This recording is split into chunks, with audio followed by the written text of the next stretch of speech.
Saat bertemu mantan ibu mertua mengemis di pasar, saya memberinya 50 juta lalu diam-diam mengikutinya pulang.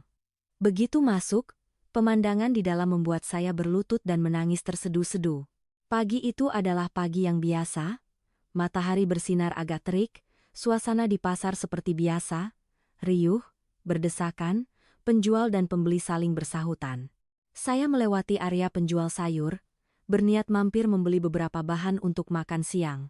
Setelah beberapa tahun bercerai, saya tinggal sendiri jadi makan pun seadanya. Sering kali memasak hanya sekadarnya karena tidak ada lagi perasaan antusias seperti saat masih punya istri dan anak. Saya sedang berdiri memilih beberapa ikat kangkung ketika mendengar suara serak seorang wanita dari belakang. Beri saya sedikit uang untuk membeli nasi, sudah 2 hari saya tidak makan. Suara itu, saya tidak tahu bagaimana harus menggambarkannya. Tidak seperti suara orang yang benar-benar asing. Ada sesuatu yang familiar tetapi membuat hati saya terasa tidak nyaman. Saya berbalik secara refleks, berniat menggelengkan kepala lalu pergi seperti biasanya. Namun, pada saat itu juga, jantung saya seakan jatuh. Di depan saya ada seorang wanita kurus kering. Rambutnya nyaris memutih semua, pakaiannya begitu usang hingga warnanya tak lagi bisa dikenali. Ia duduk bersimpuh di tanah. Sebuah topi tua diletakkan di depannya, di dalamnya hanya ada beberapa lembar uang receh. Wajahnya keriput dan penuh penderitaan, tetapi matanya masih memiliki sorot yang familiar hingga terasa menyakitkan. Saya berdiri terpaku bukan karena kasihan, tetapi karena saya sadar itu adalah Ibu Laras, mantan ibu mertua saya. Saya tidak tahu bagaimana harus menggambarkan perasaan saat itu. Bukan marah, juga bukan langsung iba. Perasaan itu sangat campur aduk. Seperti saat tidak sengaja membuka kembali sebuah kotak tua yang penuh dengan kenangan yang sudah coba saya kubur dalam-dalam. Ia juga menatap saya, awalnya hanya sekilas seperti melihat orang asing, tetapi kemudian pandangannya berhenti, matanya melebar, bibirnya bergetar. Saya lihat jelas ia mengenali saya. 2 orang, tidak. 1 orang berdiri, 1 orang duduk saling memandang di tengah pasar seperti itu. Tidak ada yang bicara selama beberapa detik, dan detik-detik itu terasa seperti setahun. Saya yang pertama kali angkat bicara, suara saya terasa kering. "Bu, kenapa jadi begini?" Mendengar pertanyaan itu, Ibu Laras tidak langsung menjawab. Ia menundukkan wajahnya, kedua tangannya yang gemetar menarik topinya lebih dekat, seolah ingin menutupi keadaannya yang menyedihkan. Saya perhatikan kukunya menghitam, mungkin sudah lama tidak terawat. Mungkin ia sudah hidup seperti ini bukan sehari 2 hari. Ia berkata lirih, suaranya nyaris tak terdengar. Ceritanya panjang, tidak enak dibicarakan di sini. Saya menghela napas. Di kepala saya saat itu muncul serangkaian kenangan. Hari-hari ketika saya masih menjadi menantunya, saat-saat ia mengucapkan kalimat-kalimat yang membuat saya sesak napas tetapi harus tetap saya tahan demi istri saya. Saat-saat saya merasa seperti orang luar di dalam keluarga itu sendiri. Sejujurnya, pernikahan saya dengan Kirana, putrinya, tidak berakhir karena satu pertengkaran besar, melainkan karena terlalu banyak hal-hal kecil yang menumpuk. Dan di dalamnya, sebagian besar ada bayang-bayang Ibu Laras. Ia bukan orang jahat, tetapi ia tipe orang yang sangat mementingkan gengsi dan uang. Saat itu saya hanyalah seorang staf teknis, gaji tidak seberapa, dan tidak pandai menjilat. Di matanya, saya selalu tidak cukup. Pernah sekali ia berkata langsung di depan saya dan seluruh kerabat. Coba saja Kirana dapat suami yang lebih mapan, hidupnya tidak akan susah begini. Kalimat itu saya ingat sampai sekarang. Tapi hari ini, orang yang pernah mengatakan itu malah duduk mengemis di tengah pasar. Hidup memang tidak bisa ditebak. Saya membungkuk, mengeluarkan beberapa ratus ribu rupiah dari dompet, berniat meletakkannya di topinya lalu pergi. Tetapi tangan saya berhenti. Entah kenapa saya tidak ingin melakukannya. Bukan karena sayang uang, tetapi karena jika hanya memberi uang lalu pergi, saya akan merasa tidak tenang. Bagaimanapun juga, ia pernah menjadi ibu mertua saya. Apapun yang terjadi, tidak bisa dianggap sebagai orang asing sepenuhnya. Saya bertanya di mana ia tinggal sekarang. Ia diam beberapa detik lalu berkata, "Menumpang di tempat kenalan." Jawaban itu, siapapun yang mendengarnya pasti paham artinya tidak menentu. Saya berdiri tegak, melihat sekeliling, orang lalu lalang masih ramai tetapi tidak ada yang memperhatikan kami berdua. Di pasar ini, pengemis adalah hal biasa, tidak ada yang peduli siapa mereka atau dari mana asalnya. Saya kembali menatapnya, kali ini lebih saksama. Wajah itu, meskipun sudah sangat menua, tetaplah orang yang pernah saya panggil ibu. Perasaan yang sangat aneh muncul di hati saya. Bukan pengampunan total, tetapi juga tidak ada lagi dendam seperti dulu, hanya merasa hidup ini sangat ironis. Saya berkata pelan, "Ibu, bisa ikut saya sebentar?" Ia mengangkat wajah menatap saya. Sorot matanya sedikit bingung. "Kemana?" "Saya ajak ibu makan sesuatu. Lalu kita bicara." Ia ragu-ragu. Saya tahu apa yang ibu pikirkan. Mungkin ibu takut saya akan melakukan sesuatu, atau mungkin ibu merasa canggung. Saya tersenyum ringan, mencoba membuat suasana tidak terlalu tegang. "Tenang saja, Bu, saya tidak akan menjual ibu." Kalimat itu membuatnya tertegun sejenak, lalu ia tertawa kecil. Untuk pertama kalinya sejak bertemu lagi, saya melihatnya tertawa, meskipun tawa itu sangat lelah. "Kamu ini," bicaranya masih seperti itu. Mendengarnya berkata begitu, hati saya juga terasa sedikit lebih ringan. Setidaknya di antara kami masih ada sesuatu, tidak sepenuhnya asing. Saya membantunya berdiri, ia begitu ringan sampai saya terkejut. Dulu badannya berisi, selalu tampak segar, sekarang kurus hingga tinggal tulang berbalut kulit. Kami berjalan keluar dari pasar, mampir ke sebuah warung makan sederhana di dekat sana. Saya memesankan 1 porsi nasi lengkap untuknya, dengan sayur dan lauk. Ia menatap piring nasi itu, matanya sedikit memerah. "Makanlah, Bu." Ia tidak berkata apa-apa, hanya mengangguk lalu mengambil sendok. Tetapi caranya makan membuat saya tidak tega melihatnya lama-lama. Ia makan begitu cepat seolah takut ada yang merebutnya. Kadang ia tersedak sampai harus berhenti untuk batuk. Saya mendorong gelas air ke dekatnya. Pelan-pelan saja. Tidak ada yang akan merebutnya. Ia mengangguk tetapi tetap makan dengan sangat cepat. Saya duduk di hadapannya, memandanginya dengan perasaan yang sulit diungkapkan di dalam hati. Seseorang yang pernah sangat menjaga harga diri, yang pernah tidak ingin putrinya menikah dengan orang seperti saya, kini harus duduk makan dengan tergesa-gesa di warung sederhana seolah takut diusir. Selesai makan, ia menyeka mulutnya lalu duduk diam sejenak. Saya bertanya, "Sekarang, apa ibu sudah bisa bercerita?" Ia menatap saya, pandangannya tidak lagi menghindar, tetapi tergantikan oleh sesuatu, seperti kelelahan yang luar biasa. Ia berkata, "Aku sudah tidak punya apa-apa lagi." Kalimat itu terdengar ringan tetapi begitu berat hingga saya tidak tahu harus bereaksi bagaimana. Saya bertanya lagi, "Kirana di mana?" Ia menunduk. Sudah lama tidak ada kontak. Mendengar itu, tiba-tiba ada perasaan dingin di hati saya. Tidak ada kontak berarti masalahnya tidak sederhana. Saya diam sejenak lalu bertanya, "Berapa banyak uang yang ibu butuhkan untuk bisa hidup stabil lagi?" Ia menggeleng. "Tidak perlu, aku sudah terbiasa hidup seperti ini."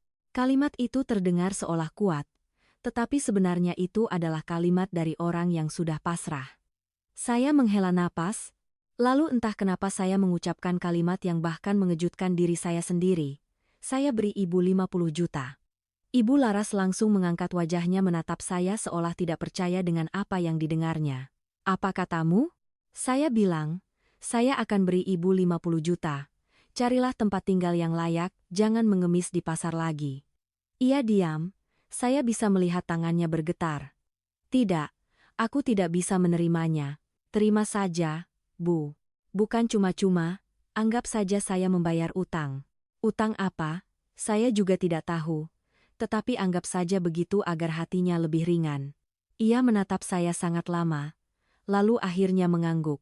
Saya mengambil ponsel untuk mentransfer uang. Ketika melihat nominalnya muncul, ia terus memandanginya seolah takut uang itu akan hilang. "Terima kasih, Nak." Kalimat itu belum pernah saya dengar darinya sebelumnya. Kami duduk di sana beberapa saat lagi. Saya tidak bertanya apa-apa lagi, ia juga tidak bicara lagi. Tetapi di kepala saya saat itu mulai muncul sebuah pikiran. Saya ingin tahu apa yang sebenarnya terjadi. Mengapa orang seperti dia bisa sampai seperti ini? Dan di mana Kirana sekarang? Ketika ia bangkit hendak pergi, saya berkata, "Ibu jalan duluan saja." "Baik." Ia berjalan keluar dari warung, postur tubuhnya masih membungkuk seperti saat di pasar. Saya duduk beberapa menit lagi, lalu bangkit membayar dan melangkah keluar. Tetapi saya tidak pulang. Saya diam-diam mengikutinya. Saya tidak tahu untuk apa saya melakukan ini, hanya saja ada firasat aneh di hati saya, perasaan bahwa cerita ini belum berakhir. Dan saya harus tahu apa lagi yang ada di balik penampilan menyedihkan itu. Saya menjaga jarak, mengikutinya melewati beberapa gang kecil. Ia berjalan pelan tetapi tidak berhenti. Sepertinya ia sudah terbiasa dengan jalan ini. Setelah sekitar 15 menit, ia berbelok ke sebuah gang yang lebih dalam. Saya sedikit ragu tetapi tetap mengikutinya. Di ujung gang, ia berhenti di depan sebuah rumah tua. Bukan tipe rumah yang reyot sampai tidak bisa ditinggali, tetapi jelas sudah lama tidak direnovasi. Ia membuka pintu, melangkah masuk. Saya berdiri di luar beberapa detik, jantung saya mulai berdebar kencang. Entah kenapa, saya punya firasat kuat bahwa di dalam rumah itu ada sesuatu yang akan membuat saya tidak bisa kembali seperti semula. Saya menarik napas dalam-dalam, lalu saya melangkah masuk, dan pada saat itu juga, saya membeku. Apa yang saya lihat di depan mata membuat kaki saya lemas. Saya berlutut. Air mata tak terbendung mengalir deras. Saya tidak menyangka, benar-benar tidak menyangka, orang yang terbaring di ranjang tua di tengah rumah itu adalah Kirana. Saya tidak tahu sudah berapa lama saya berlutut di lantai. Yang saya tahu saat itu pikiran saya kosong, telinga berdengung, dan jantung berdebar begitu kencang seolah mau pecah. Pemandangan di depan saya tidak seperti apapun yang pernah saya bayangkan. Kirana terbaring di ranjang kayu tua, ditutupi selimut usang. Wajahnya pucat pasi, kedua matanya terpejam, rambutnya rontok cukup banyak hingga kulit kepalanya terlihat, tubuhnya kurus kering hingga hanya tersisa tulang, kedua tangannya tergeletak di samping seolah tak bernyawa. Jika bukan karena pernah hidup bersamanya bertahun-tahun, mungkin saya tidak akan mengenalinya. Saya tergagap. Suara saya tidak keluar. "Kirana." Tidak ada reaksi. Saya mendekat, tangan saya gemetar menyentuh bahunya. Dingin. Bukan dingin karena cuaca, melainkan dingin karena terlalu lama terbaring tak bergerak. "Ibu, ada apa ini?" Saya berbalik menatap Ibu Laras. Suara saya nyaris tercekat. Ia berdiri di ambang pintu, kedua tangannya mencengkeram kusen pintu, matanya merah tetapi tidak menangis. Caranya berdiri di sana seolah sudah terbiasa dengan ini, terbiasa sampai tidak punya air mata lagi untuk diteteskan. "Kirana, dia sakit. Sakit apa sampai jadi begini?" Ia diam sejenak, saya lihat tenggorokannya menelan ludah dengan susah payah, lalu ia berkata lirih seolah takut ada yang mendengar. "Kanker." Dua kata itu seperti pisau yang menusuk lurus ke dada saya. Saya terduduk di lantai. "Kanker? Sejak kapan?" "Lebih dari setahun." "Kenapa? Kenapa tidak memberitahuku?" Pertanyaan itu baru saja keluar dari mulut saya. Dan saya sudah merasa itu sia-sia. Siapa saya bagi mereka sekarang? Seorang mantan suami? Seseorang yang sudah keluar dari hidup mereka beberapa tahun lalu. Tetapi saya tetap tidak bisa menahannya. Ibu Laras tersenyum getir. Senyum yang belum pernah saya lihat darinya sebelumnya. Tidak ada lagi sorot tajam. Tidak ada lagi sikap meremehkan orang lain, yang tersisa hanyalah keputusasaan. "Memberitahumu untuk apa? Kamu bukan siapa-siapanya lagi." Saya terdiam. Kalimat itu benar, tetapi mendengarnya tetap menyakitkan. Saya menatap Kirana lagi. Kenangan lama tiba-tiba menyerbu. Bayangan dirinya yang dulu sering tertawa, sering merajuk, sering mengomel pada saya karena hal-hal sepele. Kadang saya merasa kesal. Kadang saya merasa lelah, tetapi tidak pernah saya berpikir akan ada hari di mana ia terbaring tak bergerak seperti ini. Saya bertanya lirih, "Sekarang apa kata dokter?" Ibu Laras melangkah masuk, menarik sebuah kursi plastik untuk duduk. Ia memandangi putrinya, tatapannya kosong. "Sudah stadium akhir. Mereka bilang pengobatan hanya akan memperpanjang waktu sedikit." "Lalu kenapa tidak dirawat di rumah sakit? Uang dari mana?" Jawaban singkat itu sudah cukup menjelaskan. Saya melihat sekeliling rumah. Tidak ada barang berharga. Sebuah lemari tua, beberapa panci penyok, kipas angin yang berbunyi berderit. Jelas mereka sudah menjual banyak barang. Rumah ini pun sudah digadaikan. Saya menarik napas dalam-dalam. Ibu, jadi uang yang baru saja saya berikan. Ibu Laras memotong. Aku tahu apa yang kamu pikirkan, tapi aku tidak akan memakai uang itu untuk diriku sendiri. Saya menatapnya heran. Lalu ibu mau buat apa? Ia menatap lurus ke arah saya. Pandangannya untuk pertama kali tidak menghindar. Aku ingin membawanya ke rumah sakit untuk terakhir kalinya. Kalimat itu membuat saya tertegun. Bukan karena terkejut, tetapi karena saya menyadari sesuatu.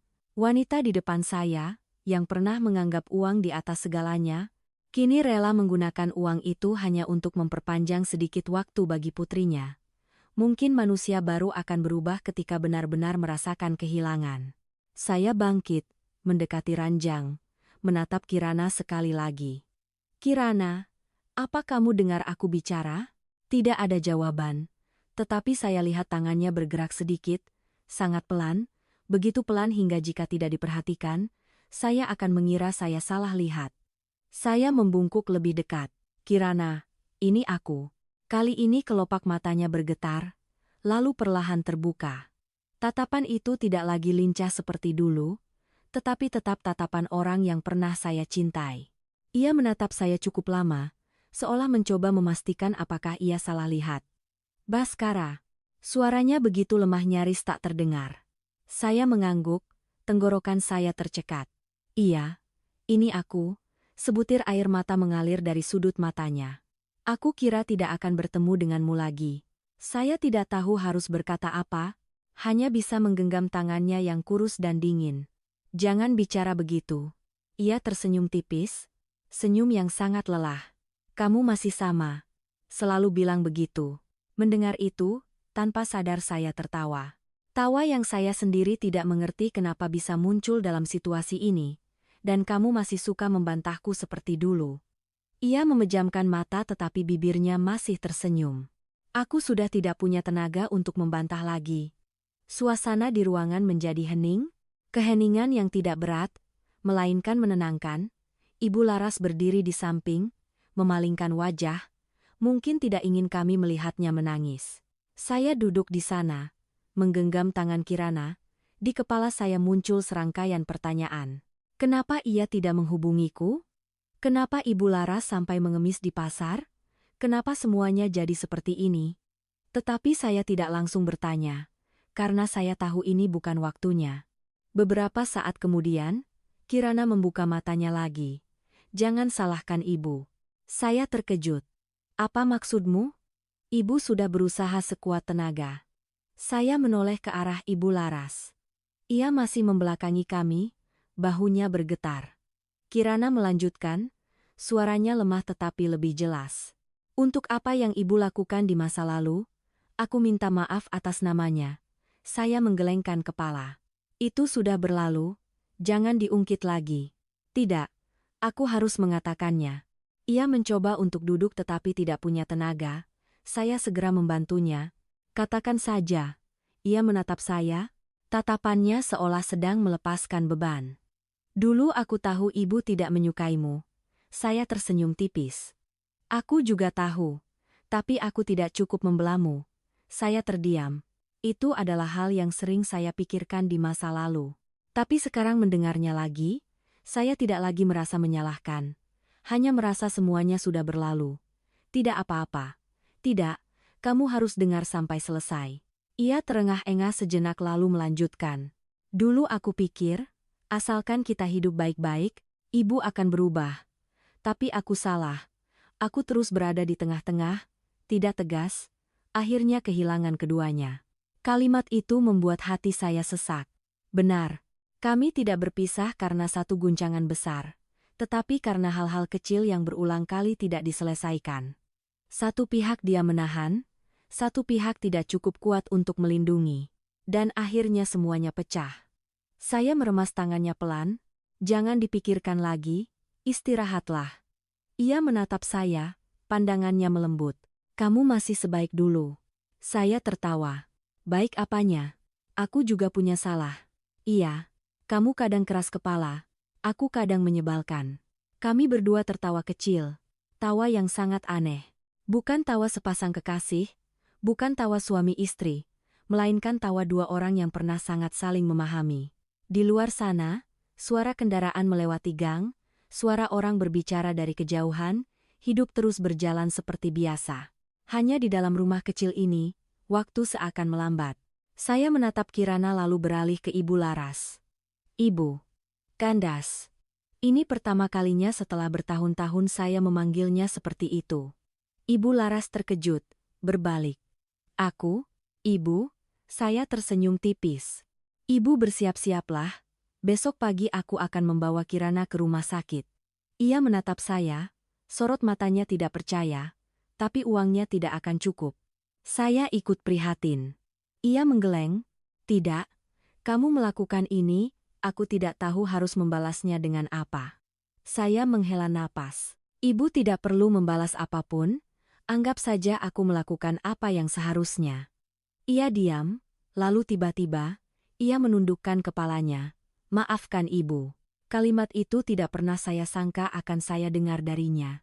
Saya berdiri diam tidak berkata apa-apa. Karena saya tahu, ada permintaan maaf yang tidak perlu dijawab dengan kata-kata, cukup diterima. Malam itu saya tidak pulang. Saya menginap di rumah itu, duduk di samping ranjang memandangi Kirana tidur. Di hati saya saat itu tidak ada lagi masa lalu, tidak ada lagi dendam, hanya ada satu pikiran. Apapun yang telah terjadi, sekarang saya tidak bisa berpaling. Tetapi saya tidak tahu bahwa keputusan saya itu akan membawa serta sebuah kebenaran yang jauh lebih besar. Yang baru akan mulai saya lihat keesokan harinya. Malam itu saya nyaris tidak tidur. Bukan karena tempatnya sempit atau panas, tetapi karena pikiran saya terus berputar. Saya berbaring di kursi lipat yang diletakkan di samping ranjang, sebentar-sebentar terbangun untuk melihat Kirana, takut terjadi sesuatu padanya. Setiap kali melihat napasnya masih teratur, saya bisa bernapas lega sejenak, lalu kembali terjaga. Ada kalanya saya menatap langit-langit, tiba-tiba merasa lucu pada diri sendiri. Beberapa tahun lalu, saya meninggalkan pernikahan ini dengan perasaan lega, berpikir bahwa mulai saat itu tidak akan ada lagi sangkut pautnya. Tapi hari ini, saya malah duduk di sini, di tengah rumah tua ini, seolah tidak pernah pergi. Menjelang pagi, barulah saya bisa tertidur sejenak. Ketika membuka mata, sinar matahari sudah menyelinap masuk melalui jendela, membentuk garis-garis panjang di lantai. Saya duduk, punggung saya terasa pegal. Menoleh ke samping, Kirana masih di sana, tetapi matanya sudah terbuka, menatap langit-langit. Sudah bangun? Ia menoleh ke arah saya, tersenyum sangat tipis. Apa kamu bisa tidur? Saya tersenyum. Lumayan, tapi kursinya agak keras. Ia menggeleng pelan. Kamu masih sama, selalu meremehkan masalah. Saya tidak menjawab, hanya berdiri, meregangkan badan sejenak lalu bertanya, bagaimana perasaanmu? Sama seperti hari-hari biasa. Tidak lebih baik, tapi juga belum lebih buruk. Jawaban itu terdengar biasa, tetapi membuat saya merasa sesak. Bagi orang yang sakit parah, tidak menjadi lebih buruk sudah merupakan hal yang patut disyukuri. Ibu Laras masuk dari luar, membawa sekantong sarapan. Sudah pada bangun? Saya mengangguk. Iya, Bu, baru saja. Ibu meletakkan kantong itu di meja, membukanya. Di dalamnya ada beberapa kotak bubur panas. Di sini tidak banyak pilihan, makan seadanya saja ya. Saya menatapnya, tiba-tiba merasa sedikit kasihan. Wanita yang dulu sangat memperhatikan makanan, yang pernah mengkritik saya karena tidak bisa makan dengan layak, kini berkata makan seadanya dengan begitu alami. Saya membantunya menuangkan bubur ke mangkuk lalu membawanya untuk Kirana. Makanlah sedikit. Ia mencoba duduk tetapi tidak punya tenaga. Saya membantunya bersandar di bantal, lalu menyuapinya sesendok demi sesendok. Pemandangan ini, jika terjadi beberapa tahun lalu, mungkin akan terasa sangat canggung. Tapi sekarang, semuanya terjadi begitu alami. Buburnya agak panas, makan pelan-pelan. Iya. Ia makan beberapa suap lalu menggeleng. Sudah kenyang. Saya tahu bukan karena kenyang, tetapi karena tidak sanggup makan lagi. Tapi saya tidak memaksanya. Tidak apa-apa, nanti makan lagi. Ibu Laras duduk di samping, memandangi putrinya sambil menghela napas. Dulu dia makannya banyak sekali, sekarang. Ibu tidak menyelesaikan kalimatnya. Suasana di ruangan kembali hening. Saya meletakkan mangkuk bubur lalu berkata, saya sudah buat janji, siang ini kita bawa Kirana ke rumah sakit. Ibu Laras terkejut. Siang ini? Iya, Bu, lebih cepat lebih baik. Ibu mengangguk, tapi saya lihat jelas ada sedikit kekhawatiran. Tapi surat-surat dan administrasinya. Semua saya yang urus. Saya berkata dengan sederhana, tetapi dalam hati saya tahu itu tidak akan mudah. Namun, sekarang bukan waktunya untuk ragu. Menjelang siang, saya memesan mobil. Sebuah mobil berkapasitas 7 orang masuk ke gang kecil itu. Sopirnya melihat sekeliling lalu bertanya, rumah yang mana, Pak? Ujung gang sebelah kanan. Kami bersiap membawa Kirana ke mobil. Saya menggendongnya, begitu ringan hingga membuat saya terkejut lagi. Orang yang dulu bisa saya peluk erat, kini seringan anak kecil. Saat saya menggendongnya keluar, beberapa tetangga melihat, ada yang mengenali lalu berbisik-bisik. Itu Kirana kan? Kasihan sekali, katanya sakit parah. Yang itu mantan suaminya, ya? Saya mendengarnya sekilas tetapi tidak peduli. Meletakkannya di mobil, saya duduk di sampingnya, sementara Ibu Laras di depan. Mobil mulai berjalan, gang kecil itu perlahan tertinggal di belakang. Saya melihat melalui jendela, Arosi, tiba-tiba merasa ada sesuatu di hati saya. Berat sekaligus ringan. Berat karena apa yang sedang terjadi. Ringan karena setidaknya saya tidak berpaling. Tiba di rumah sakit, semuanya mulai sibuk. Saya berlari mengurus administrasi, membayar uang muka, mencari kamar. Ibu Laras menunggu bersama Kirana. Kadang saya lihat ia duduk gelisah, tangannya terus meremas ujung bajunya. Ibu duduk saja istirahat, saya bisa urus. Iya, tapi ibu khawatir sekali. Saya mengerti perasaannya, tapi khawatir saat ini tidak akan menyelesaikan apa-apa. Setelah hampir 1 jam, semuanya beres. Kirana dibawa masuk ke kamar perawatan. Dokter datang memeriksa, bertanya beberapa hal, lalu meminta dilakukan tes tambahan. Saya berdiri di lorong, melihat melalui kaca jendela. Ia terbaring di sana, kecil di tengah ruangan serba putih. Beberapa saat kemudian, dokter memanggil saya. Anda keluarga pasien? Iya, dok, saya mantan suaminya. Dokter mengangguk, tidak bertanya lebih lanjut. Kondisinya Anda pasti sudah tahu. Iya, dok. Saat ini kami hanya bisa memberikan perawatan suportif. Tapi, dokter ragu sejenak, ada satu hal yang ingin saya tanyakan. Silakan, dok. Sebelumnya, apakah pasien pernah dirawat di sini? Saya menggeleng, tidak, dok. Dokter mengerutkan kening. Aneh sekali. Kenapa, dok? Karena di rekam medisnya ada beberapa informasi yang cukup unik. Saya merasa jantung saya berdebar. Unik bagaimana, dok? Dokter menatap saya lalu berkata perlahan, sepertinya sebelumnya ia pernah terdaftar untuk perawatan di sebuah fasilitas swasta dengan biaya yang sangat tinggi. Saya terkejut. Tidak mungkin. Kami juga belum yakin, tapi data menunjukkan ada indikasi kecocokan. Saya berdiri diam, di kepala saya langsung muncul serangkaian pertanyaan. Jika benar pernah dirawat di tempat mahal, uangnya dari mana? Kenapa berhenti di tengah jalan?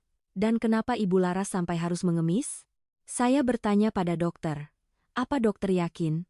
Belum sepenuhnya, tapi jika benar, cerita di baliknya tidak sederhana. Saya melangkah keluar ruangan. Pikiran saya kalut. Ibu Laras yang sedang duduk di kursi melihat saya keluar dan langsung berdiri. Apa kata dokter nak? Saya menatapnya, ada sedikit keraguan di hati saya, tapi akhirnya saya tetap bertanya, Ibu, apa sebelumnya Kirana pernah dirawat di tempat lain? Ibu Laras tertegun, pandangannya tiba-tiba mengelak. Tidak ada. Jawaban itu terdengar sangat tidak alami. Saya menatapnya lurus. Ibu, tolong katakan yang sebenarnya. Ia terdiam. Beberapa saat kemudian, barulah ia menghela napas. Pernah, tapi kenapa? Ia menunduk ke lantai. Bukan dari uangku. Kalimat itu membuat saya tertegun. Bukan uang ibu. Lalu uang siapa? Ia tidak langsung menjawab. Saya lihat jelas ia sedang berjuang dalam hati. Akhirnya ia berkata, dari seorang pria yang ditemui Kirana setelah bercerai denganmu. Saya berdiri membeku. Saya tahu setelah kami berpisah, ia pernah dekat dengan orang lain. Tapi saya tidak pernah mencari tahu lebih dalam. Sekarang mendengarnya, saya tidak sepenuhnya terkejut, tetapi tetap merasa sesak. Orang itu sekarang di mana? Ibu Laras tersenyum getir. Menghilang. Begitu tahu Kirana sakit parah, dia pergi. Saya mengepalkan tangan, amarah perlahan muncul. Bukan karena cemburu, tetapi karena cara orang itu pergi. Siapa namanya? Ibu menggeleng. Tidak perlu tahu, orang seperti itu tidak pantas disebut. Saya terdiam, tetapi di hati saya mulai terbentuk perasaan yang berbeda, bukan lagi hanya kasihan, melainkan sedikit rasa tanggung jawab.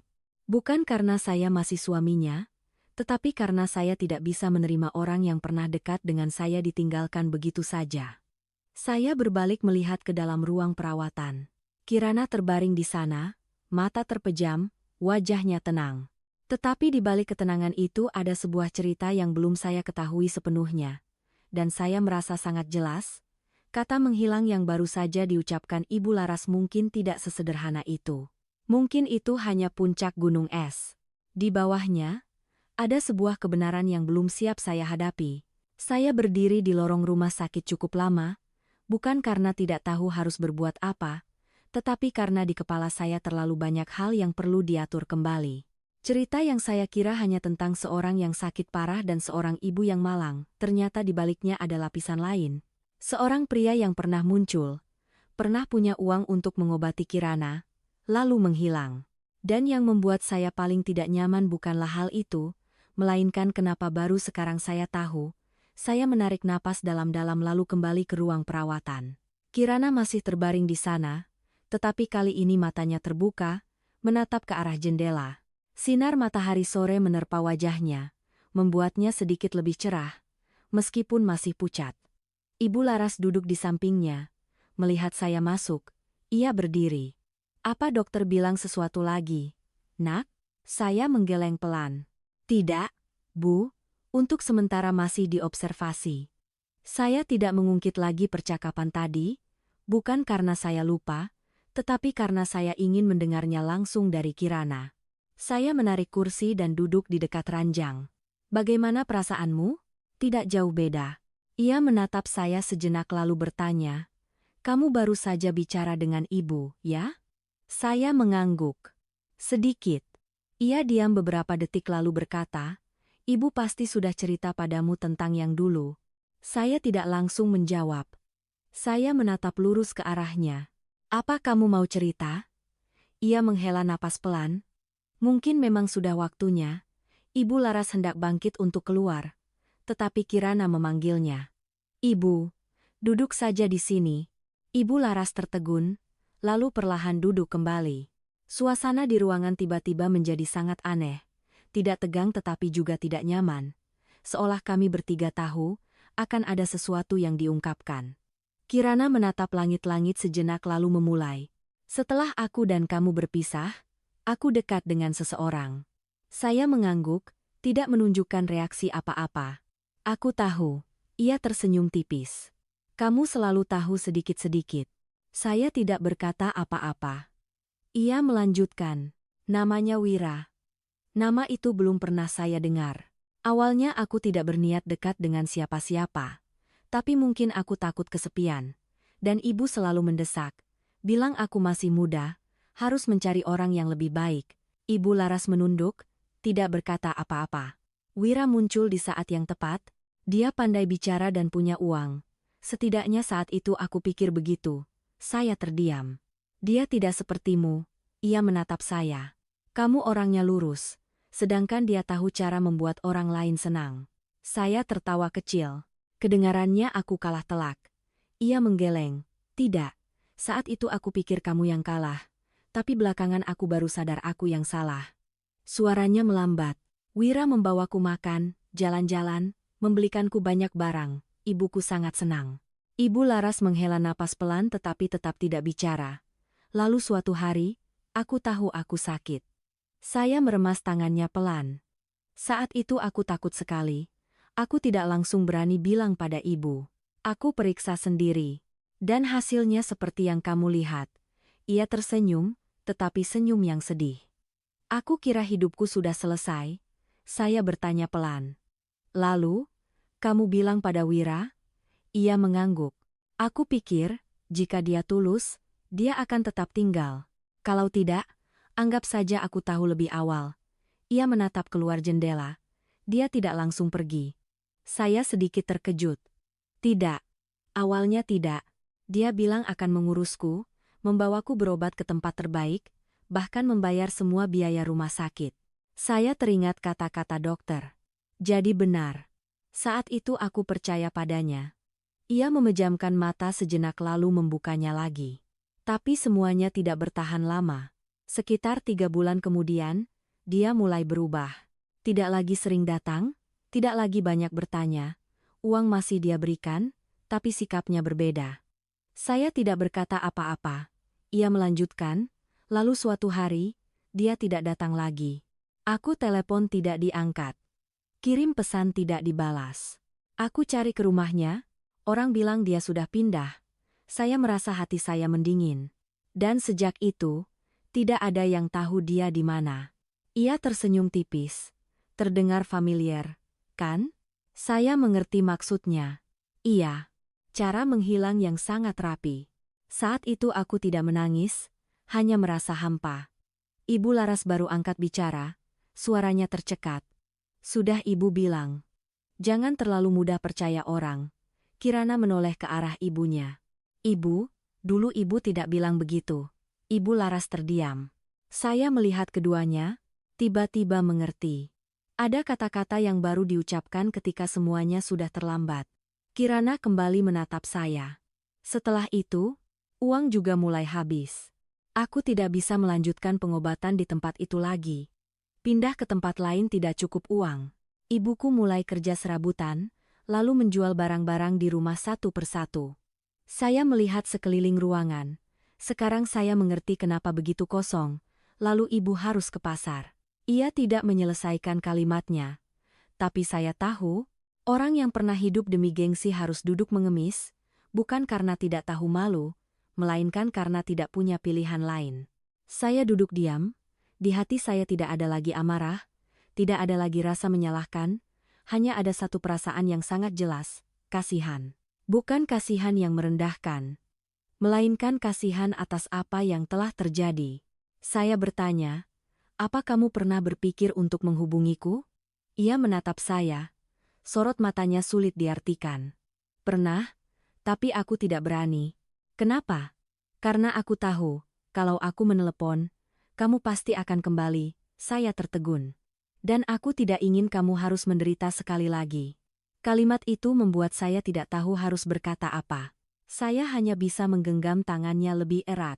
Aku pikir, membiarkanmu hidup dengan kehidupanmu sendiri akan lebih baik. Sedangkan aku akan urus diriku sendiri. Saya tersenyum tipis. Tetapi hati saya terasa getir. Kamu selalu merasa dirimu kuat. Ia juga tersenyum. Aku hanya mengira begitu. Kami bertiga kembali terdiam. Tapi kali ini keheningan itu tidak berat, melainkan lebih ringan, seolah sebagian dari masa lalu telah diungkapkan. Beberapa saat kemudian, saya berdiri. Aku keluar sebentar.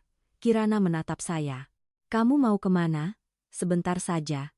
Saya tidak menjelaskan, karena saya sendiri belum tahu apa yang akan saya lakukan. Saya melangkah ke lorong, berjalan terus ke bawah, sampai di gerbang rumah sakit, saya berhenti, mengeluarkan ponsel. Saya melihat daftar kontak. Sebuah nama muncul, kenalan lama, tidak terlalu dekat tapi cukup untuk bertanya. Saya menekan tombol panggil. Halo, Mas Bayu, ini Baskara. Oh, Baskara?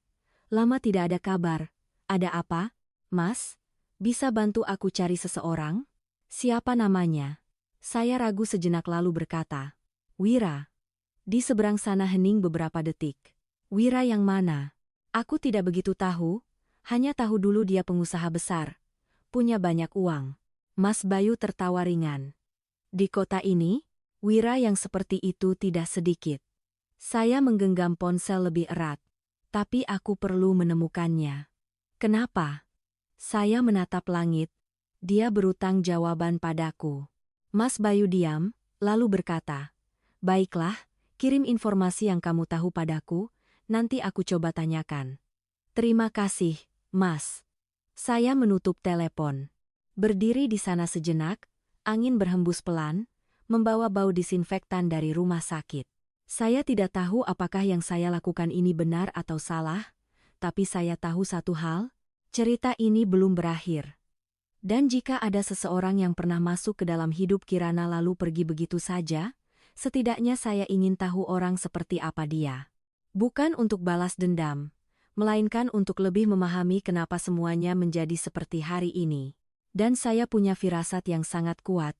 Ketika saya menemukan orang itu, saya akan mengetahui satu kebenaran lagi, yang akan lebih mengejutkan saya. Saya berdiri di gerbang rumah sakit beberapa saat lagi sebelum kembali masuk. Bukan karena saya belum mau naik, tetapi karena saya butuh beberapa menit untuk menenangkan pikiran. Apa yang baru saja saya dengar di ruang perawatan, dan keputusan yang baru saja saya ambil, semuanya membuat hati saya terasa sangat aneh. Ini bukan lagi tentang masa lalu, bukan lagi tentang benar atau salah, saya mulai terseret ke dalam sebuah cerita yang tidak pernah saya duga. Ketika saya kembali ke ruangan, Ibu Laras sedang memijat tangan Kirana. Caranya memijat pelan dan hati-hati, sangat berbeda dari citra wanita yang dulu selalu galak dan bersuara keras. Mungkin hidup telah mengajarinya terlalu banyak hal. Melihat saya masuk, Kirana langsung bertanya, "Kamu dari mana?" Saya menarik kursi dan duduk. "Tadi ke bawah mengurus administrasi tambahan." Ia menatap saya seolah ingin bertanya lebih lanjut, tetapi kemudian mengurungkannya. "Oh, kukira kamu pergi lama." Saya tersenyum tipis. "Kalau aku mau pergi, pasti aku pamit dulu." Kalimat itu setengah bercanda, setengah serius. Ia juga tersenyum, tetapi sorot matanya sedikit meredup. Mungkin ia mengerti, setelah semua yang terjadi, kata pergi bukan lagi hal yang asing baginya. Saya tidak bicara lagi, hanya mengambil botol air dan memberikannya. "Minumlah sedikit." Ia minum beberapa teguk lalu meletakkannya. "Ibu Laras baru angkat bicara," kata dokter, "sore nanti akan ada tes tambahan lagi." "Iya, Bu, saya tahu. Biayanya pasti banyak." Saya menatapnya, suara saya melembut. "Ibu, jangan khawatir, saya sudah siapkan." Ibu mengangguk, tapi saya lihat jelas ia masih belum sepenuhnya tenang. Mungkin setelah sekian lama hidup dalam kekurangan, orang akan terbiasa merasa takut tidak cukup. Saya duduk sejenak lalu berdiri. "Saya keluar sebentar beli beberapa barang." Kirana bertanya, "Pergi lagi?" "Iya, sebentar saja, nanti kembali." Ia mengangguk, tidak bertanya lagi.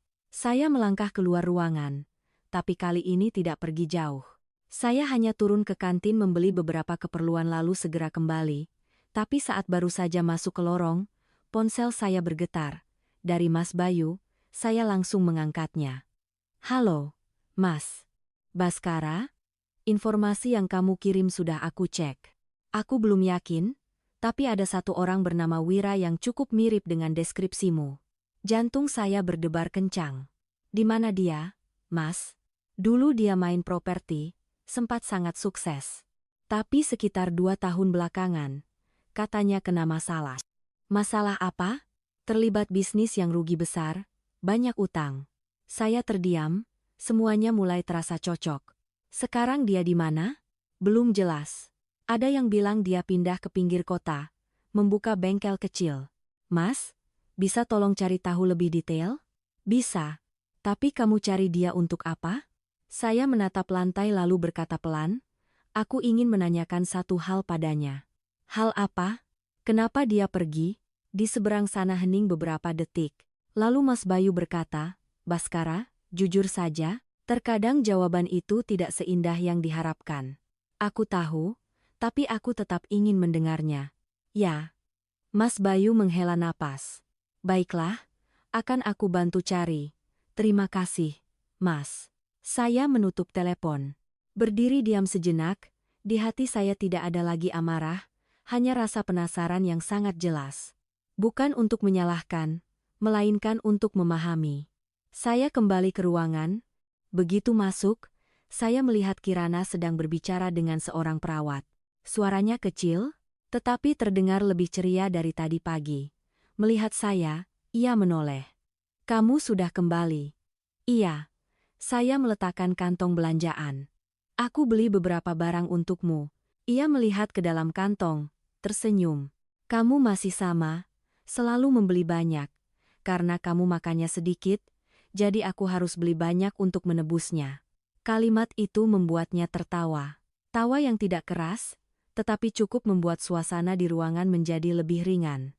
Perawat itu melihat kami dan ikut tersenyum. "Bapak perhatian sekali."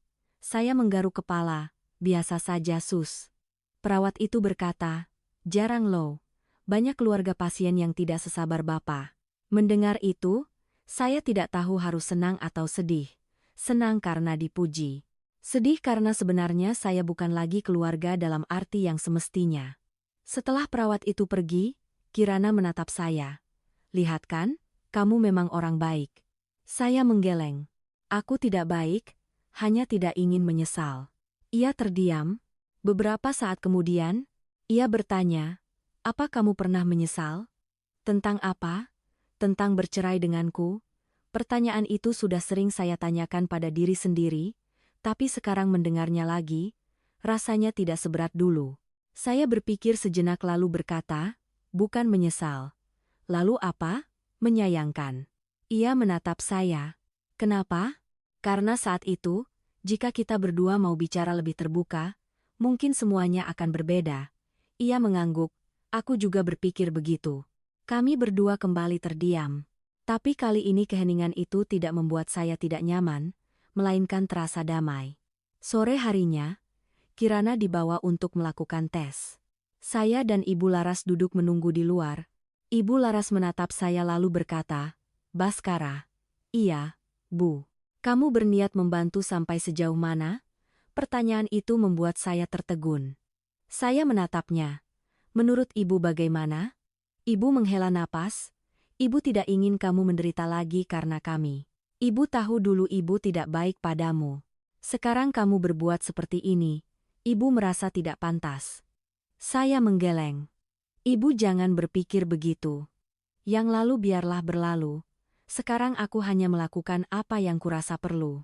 Ibu menatap saya sangat lama, lalu berkata lirih, "Kamu memang berbeda dari yang pernah Ibu kira."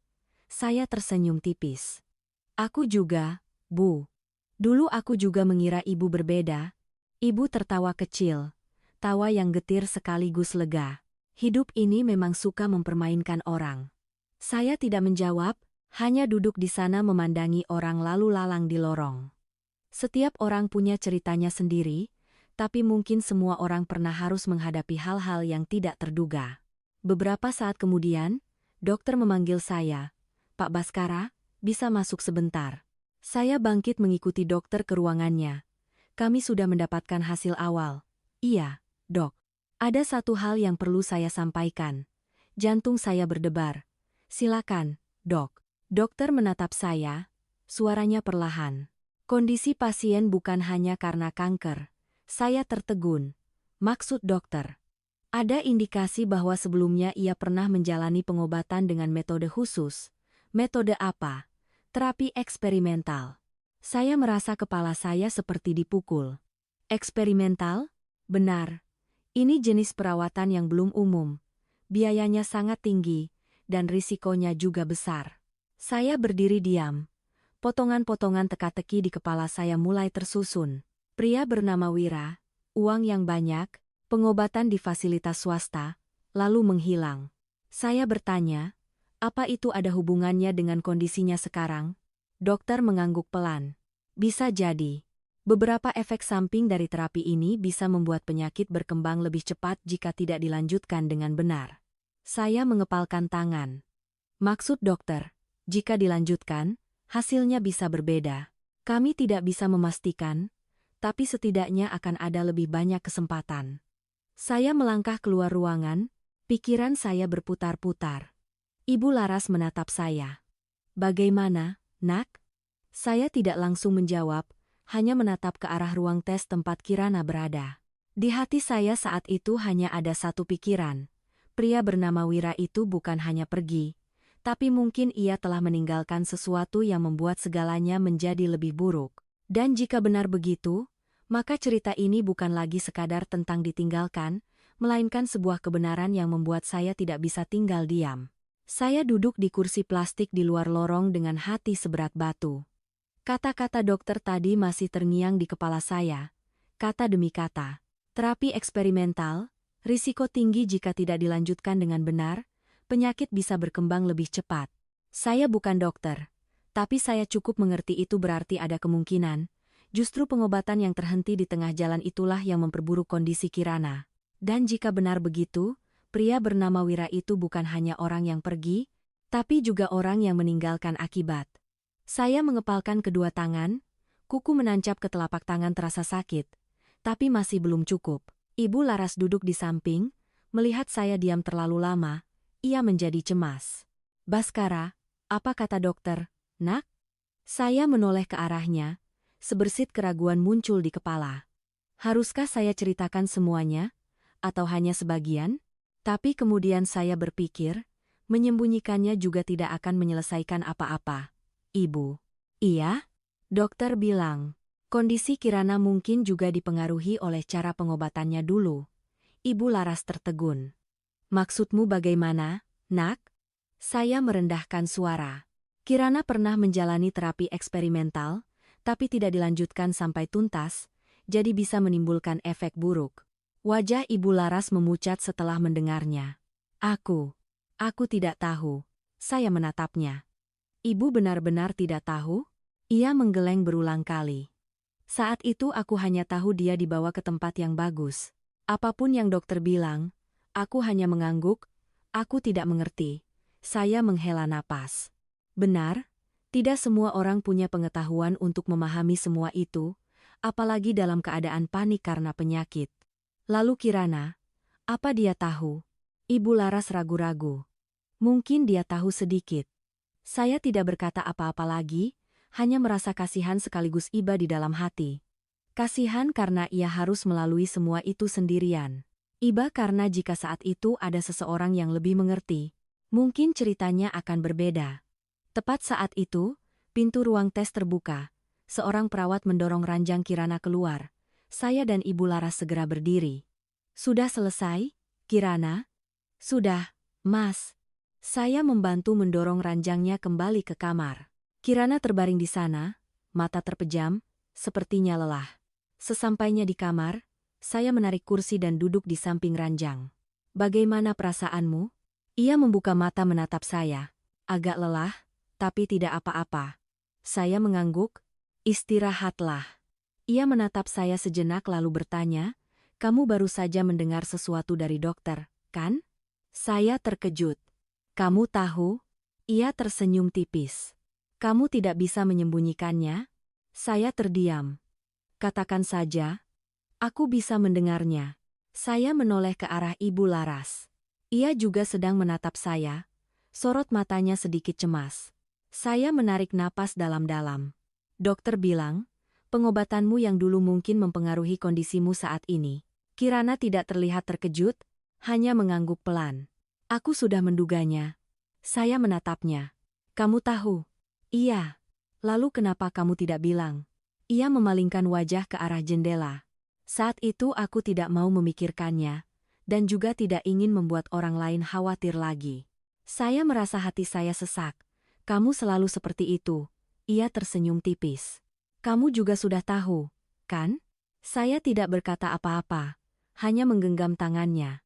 Beberapa saat kemudian, ia kembali menatap saya. Apa kamu menyalahkanku? Saya menggeleng. Tidak. Benar? Benar. Ia diam, lalu berkata lirih, aku hanya menyalahkan diriku sendiri karena terlalu mudah percaya orang. Kalimat itu membuat saya tidak tahu harus menjawab apa. Karena dalam hidup, semua orang pernah salah percaya, hanya saja harga yang harus dibayar setiap orang berbeda. Saya berkata pelan, itu bisa terjadi pada siapa saja. Yang penting, kita masih di sini. Ia menatap saya, pandangannya melembut. Kamu selalu bilang begitu. Saya tersenyum. Karena aku tidak tahu harus bilang apa lagi. Ia tertawa, tawa yang lemah tapi tulus. Suasana di ruangan kembali sedikit lebih ringan. Sore itu berlalu perlahan, saya tetap di samping Kirana, sesekali mengobrol ringan, mencoba menjaga suasana agar tidak terlalu berat. Kadang saya bercerita tentang masa lalu, saat kami berdua masih sering makan di warung pinggir jalan, lalu kepergok Ibu Laras dan dimarahi habis-habisan karena makan sembarangan. Mendengar itu, Ibu Laras yang duduk di samping ikut tertawa. Dulu ibu galak sekali, ya. Saya tersenyum. Sekarang ibu sudah baik. Ibu menggeleng. Bukan baik, tapi sadar kalau sudah salah. Kalimat itu tidak berat, tapi cukup membuat kami bertiga terdiam sejenak. Menjelang malam, saya berniat untuk menginap lagi seperti kemarin. Tapi Ibu Laras berkata, "Kamu pulang saja istirahat, di sini ada ibu." Saya menatapnya. Ibu sendirian tidak apa-apa? Tidak apa-apa, ibu sudah biasa. Saya menoleh ke arah Kirana. Ia mengangguk, pulanglah, besok kesini lagi. Saya ragu sejenak lalu mengangguk, baiklah, aku pulang sebentar. Besok pagi aku kesini lagi. Saya berdiri, menatap keduanya sekali lagi, lalu melangkah keluar ruangan. Sampai di gerbang rumah sakit, hari sudah gelap, lampu jalan menyala, cahaya kuning membentang di aspal. Saya berdiri di sana sejenak, lalu mengeluarkan ponsel. Ada pesan dari Mas Bayu. Aku dapat informasi tambahan tentang Wira. Besok temui aku. Saya membacanya, hati saya tiba-tiba terasa berat. Jadi, semuanya akan semakin jelas. Tapi semakin jelas, saya semakin merasa akan menyentuh sesuatu yang tidak sederhana. Saya membalas pesannya. Baik, Mas. Besok saya ke sana, lalu menyimpan ponsel. Malam itu saya pulang. Kamar yang familiar terasa asing, semuanya masih sama, hanya saya yang tidak lagi sama. Saya berbaring, menatap langit-langit. Di kepala saya muncul bayangan Kirana, Ibu Laras, dan seorang pria yang belum pernah saya temui. Seseorang yang masuk ke dalam hidup mereka lalu pergi, meninggalkan kekacauan. Saya tidak tahu apa yang akan saya lakukan saat bertemu dengannya, tapi saya tahu saya harus bertemu. Bukan untuk menang atau kalah, bukan untuk menyalahkan, melainkan untuk menutup sesuatu, untuk memahami, dan agar tidak ada lagi perasaan yang menggantung. Saya memejamkan mata, tapi tidur tak kunjung datang. Hanya satu pikiran yang terus berulang di kepala saya. Besok, saat saya bertemu orang itu, apakah saya akan cukup tenang untuk mendengar semua kebenarannya, atau justru kebenaran itu yang akan membuat saya tidak bisa lagi menahan diri? Pagi berikutnya saya bangun sangat awal, bukan karena ada urusan mendesak, tapi karena saya nyaris tidak bisa tidur. Setiap kali memejamkan mata, di kepala saya muncul berbagai macam pikiran. Wajah Kirana di ranjang rumah sakit, tatapan lelahnya yang tetap mencoba tersenyum. Ibu Laras yang duduk diam di sampingnya, dengan tangan gemetar, dan terutama, nama Wira yang terus berputar di kepala saya seperti benang kusut yang belum terurai. Saya selesai menyikat gigi dan mencuci muka, memandang diri saya di cermin sejenak. Wajah saya masih sama, tidak banyak berubah, hanya sorot mata saya mungkin sudah berbeda. Saya mengenakan pakaian, mengambil motor, dan langsung menuju tempat janji dengan Mas Bayu. Kedai kopi itu terletak di sebuah jalan kecil, tidak terlalu ramai. Saat saya tiba, Mas Bayu sudah duduk menunggu. Di hadapannya ada secangkir kopi hitam. Melihat saya, ia melambaikan tangan. Di sini, saya mendekat dan duduk. Sudah lama, Mas. Baru saja. Ia memandang saya sejenak lalu tersenyum tipis. Kamu kelihatan beda, ya? Mungkin karena kurang tidur. Bukan beda yang seperti itu. Saya tidak bertanya lagi. Mungkin ia juga bisa melihat saya bukan lagi Baskara yang beberapa tahun lalu. Mas Bayu tidak berbelit-belit. Aku sudah dapat informasinya. Jantung saya berdebar sedikit lebih cepat. Iya, Mas. Wira itu memang benar pernah dekat dengan seorang perempuan bernama Kirana. Aku tanya beberapa kenalan, mereka mengonfirmasi. Saya mengangguk. Sekarang dia di mana? Mas Bayu menyesap kopinya lalu berkata, di pinggir kota, sebuah bengkel kecil spesialis reparasi mesin. Saya sedikit terkejut. Kerja reparasi mesin? Iya, kedengarannya aneh, tapi setelah bangkrut, dia tidak punya apa-apa lagi, harus mulai dari nol. Saya terdiam, tiba-tiba di kepala saya muncul bayangan seorang pria yang pernah punya banyak uang, yang pernah membawa orang lain berobat ke tempat mahal, kini duduk memperbaiki mesin. Hidup memang sulit ditebak. Mas Bayu menatap saya. Rencanamu apa? Saya mau menemuinya. Untuk apa? Saya berpikir sejenak lalu berkata, saya mau mendengar ceritanya. Itu saja. Mas Bayu menatap saya sejenak lalu mengangguk. Baiklah, aku antar kamu ke sana. Saya langsung berdiri. Ayo berangkat sekarang, Mas. Ia tertawa. Terburu-buru sekali? Iya. Entah kenapa, saya tidak mau menunggu lebih lama lagi. Perasaan ini seperti saat kita sudah berdiri di depan sebuah pintu, tinggal membukanya untuk tahu kebenarannya. Jika tidak dibuka, akan terus penasaran. Kami naik mobil menuju pinggir kota. Jalanan semakin sepi, rumah-rumah semakin jarang, digantikan oleh bengkel-bengkel kecil dan gudang. Sekitar setengah jam kemudian, mobil berhenti di depan sebuah bengkel tua. Di luar tergantung papan nama kecil, tulisannya sudah pudar. Saya turun dari mobil, berdiri memandang ke dalam. Di dalam ada beberapa orang sedang bekerja. Suara mesin terdengar teratur. Mas Bayu berkata, mungkin dia di dalam. Saya mengangguk, biar saya masuk sendiri. Perlu aku temani? Saya menggeleng. Tidak usah, Mas. Biar saya bicara sendiri. Mas Bayu menatap saya lalu menepuk bahu. Kalau ada apa-apa, telepon. Iya, Mas. Saya melangkah masuk ke bengkel. Udara di dalam panas dan berbau oli. Saya berjalan pelan, mata saya melihat sekeliling. Seorang pria berusia sekitar 40-an sedang membungkuk memperbaiki sebuah mesin. Pakaiannya penuh noda oli, rambutnya sedikit beruban. Saya berdiri beberapa langkah darinya. Memanggil, Mas Wira. Pria itu mengangkat kepala, matanya sedikit menyipit menatap saya. Siapa, ya? Saya ingin bicara sebentar dengan Anda. Ia menatap saya lebih saksama.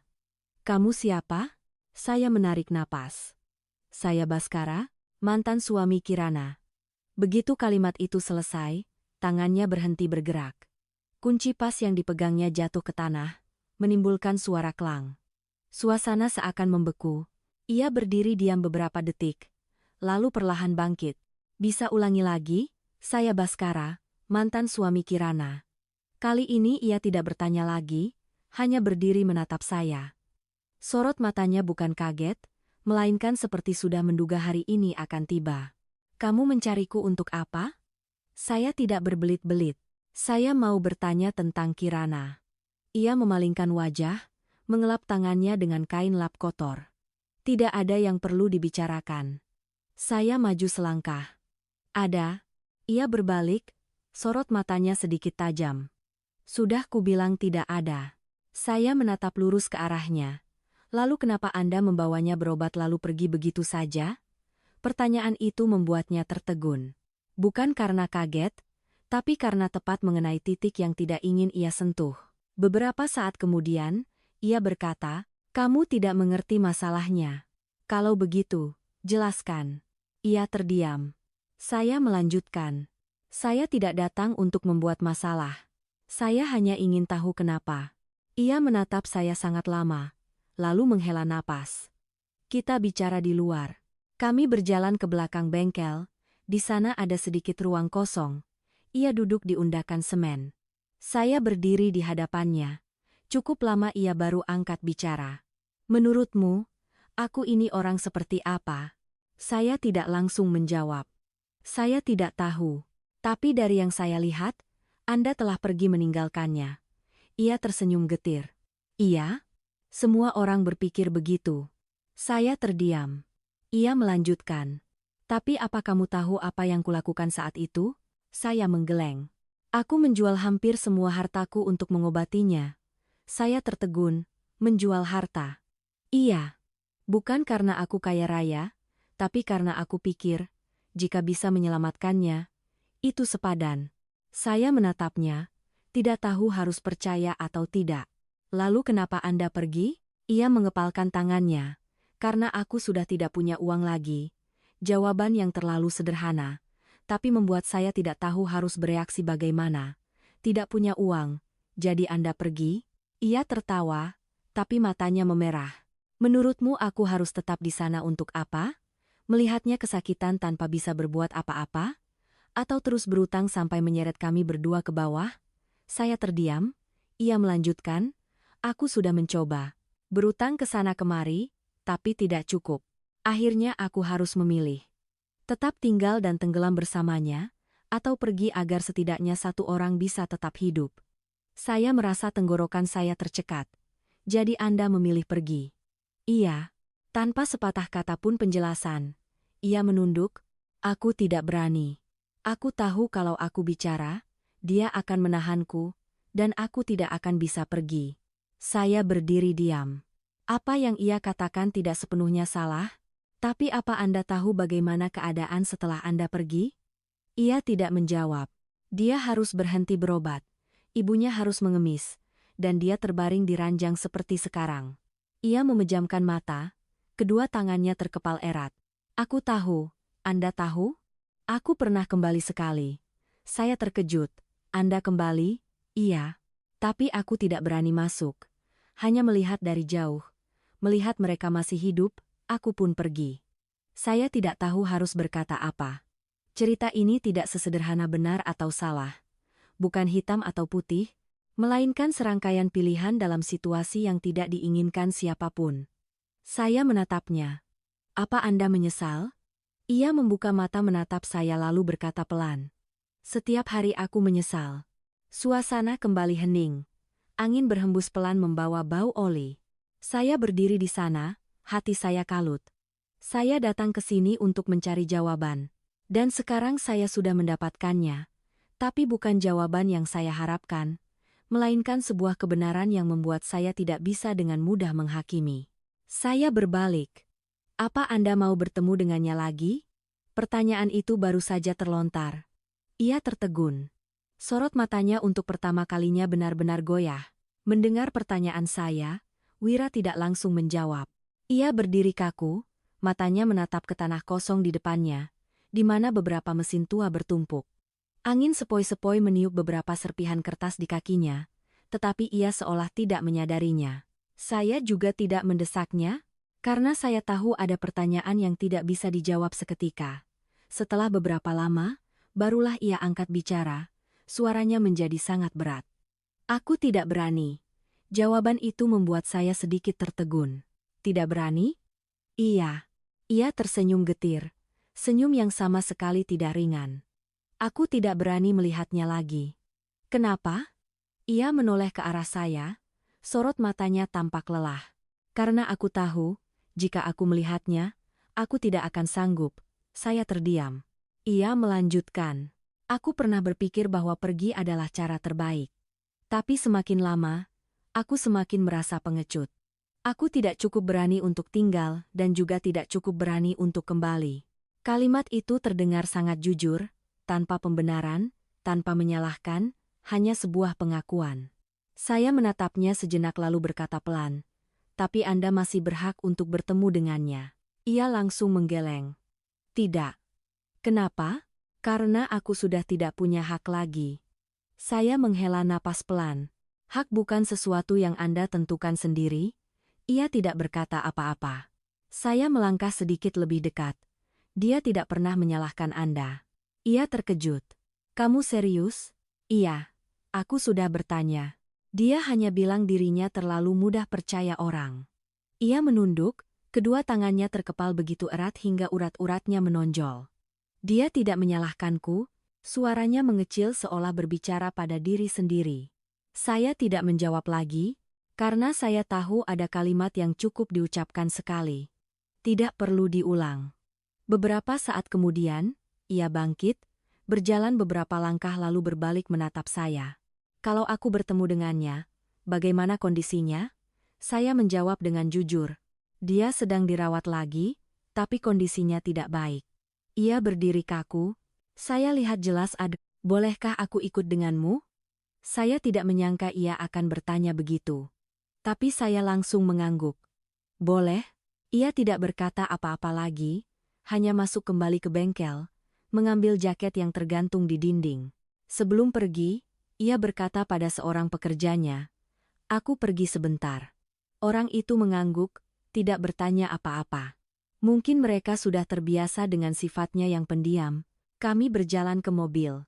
Mas Bayu masih di sana. Melihat saya keluar bersama seorang pria, ia sedikit heran. "Sudah ketemu?" Saya mengangguk. "Iya, Mas." Mas Bayu menatap Wira sejenak lalu tidak bertanya lebih lanjut. Kami masuk ke mobil. Tidak ada yang berbicara selama perjalanan kembali ke kota. Suasana di dalam mobil sangat aneh. Tidak tegang tapi juga tidak nyaman. Masing-masing tenggelam dalam pikirannya. Saya memikirkan bagaimana pertemuan nanti akan berlangsung. Wira menatap keluar jendela, pandangannya kosong. Sementara Mas Bayu sesekali melirik melalui kaca spion tetapi tidak bersuara. Ketika mobil berhenti di depan gerbang rumah sakit, Wira tidak langsung turun. Ia duduk diam. Tangannya diletakkan di atas lutut. Beberapa saat kemudian ia berkata, "Aku butuh waktu sebentar. Aku mengerti." Ia mengangguk lalu membuka pintu mobil dan turun. Kami berjalan masuk bersama, setiap langkah kakinya terasa lambat. Bukan karena lelah, tetapi karena berat. Sesampainya di depan ruang perawatan, ia berhenti, tangannya menyentuh gagang pintu lalu menariknya kembali. Saya berdiri di sampingnya, tidak berkata apa-apa, hanya menunggu. Akhirnya, ia menarik napas dalam-dalam lalu mendorong pintu terbuka. Di dalam, Kirana sedang beristirahat, matanya terpejam. Ibu Laras duduk di sampingnya, melihat pintu terbuka, ia menoleh. Ketika melihat Wira, ia tertegun. Sorot mata itu, saya tidak tahu harus menyebutnya apa. Kaget? Atau tidak percaya? "Mas." Ibu Laras sontak berdiri, suaranya bergetar. "Kamu masih hidup?" Kalimat itu membuat saya sedikit terkejut, tetapi Wira tidak bereaksi. Ia hanya berdiri di sana, tidak melangkah masuk, tidak berkata apa-apa. Kirana yang mendengar suara, perlahan membuka mata. "Ada siapa, Bu?" Ia menoleh, dan pandangannya berhenti. Pada saat itu, saya lihat jelas seluruh tubuhnya menegang, seolah waktu berhenti.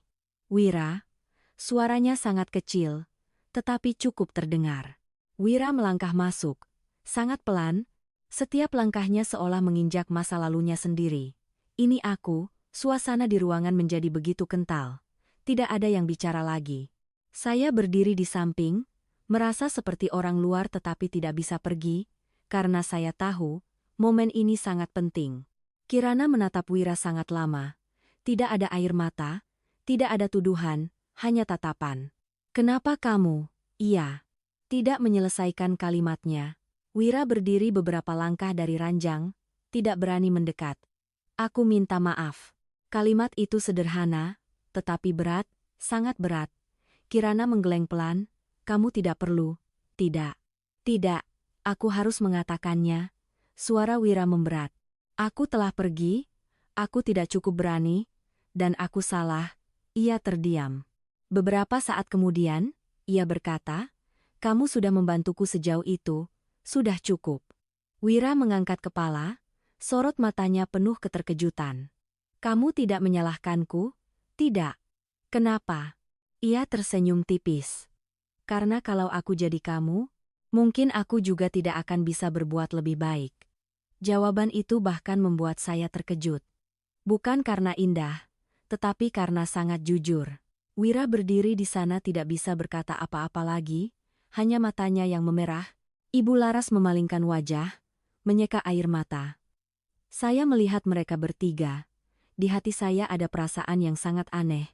Bukan kelegaan total, tetapi sesuatu yang sedang terurai. Kesalahpahaman, penyesalan, hal-hal yang tak terucapkan, semuanya perlahan terungkap. Tapi saya tahu ini belum berakhir, karena masih ada satu hal yang belum saya pahami. Pengobatan yang terhenti itu, apakah hanya karena uang, atau ada alasan lain? Dan saya punya firasat, jawabannya akan segera muncul. Di ruangan ini, Suasana di ruangan setelah pertemuan itu menjadi sangat aneh. Tidak ada lagi ketegangan awal, tetapi juga belum bisa disebut lega. Seperti seutas tali yang simpulnya sudah terlepas, tetapi bekasnya masih belum hilang. Saya mundur sedikit, memberikan ruang bagi mereka berdua. Kirana masih berbaring, menatap Wira tanpa ekspresi kaget atau dendam, hanya ketenangan yang membuat orang berpikir.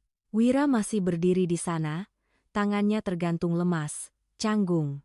Beberapa saat kemudian, saya berinisiatif, "Duduklah, Mas." Wira sedikit terkejut, lalu mengangguk, menarik kursi terdekat dan duduk. Jarak antara dia dan Kirana masih ada, tapi tidak sejauh tadi. Saya melihat keduanya lalu berkata pelan, "Kalau ada yang mau dibicarakan, silakan." Saya keluar sebentar. Kirana memanggil, "Mas Baskara." Saya berbalik. "Iya, tetap di sini saja." Saya tertegun sejenak. "Kamu yakin?" Ia mengangguk. "Iya, aku ingin kamu di sini." Saya mengerti, bukan karena ia butuh saya bicara, tapi karena ia tidak ingin kembali merasa sendirian. Saya mengangguk, menarik kursi dan duduk di sampingnya. Suasana kembali hening, tapi kali ini tidak berat, melainkan penuh penantian. Wira menatap Kirana lalu berkata, "Apa kamu masih ingat saat kita mulai pengobatan?" Ia mengangguk, "Ingat." "Apa kamu tahu apa yang dokter katakan saat itu?" Ia terdiam. Wira melanjutkan, "Mereka bilang, kalau ikut metode itu, harus sampai tuntas. Kalau berhenti di tengah jalan, akan sangat berbahaya." Saya menatap Wira. "Inilah yang saya pertanyakan."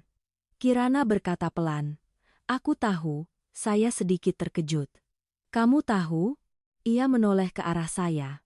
"Iya, dokter memang bilang, tapi saat itu aku tidak punya pilihan lain."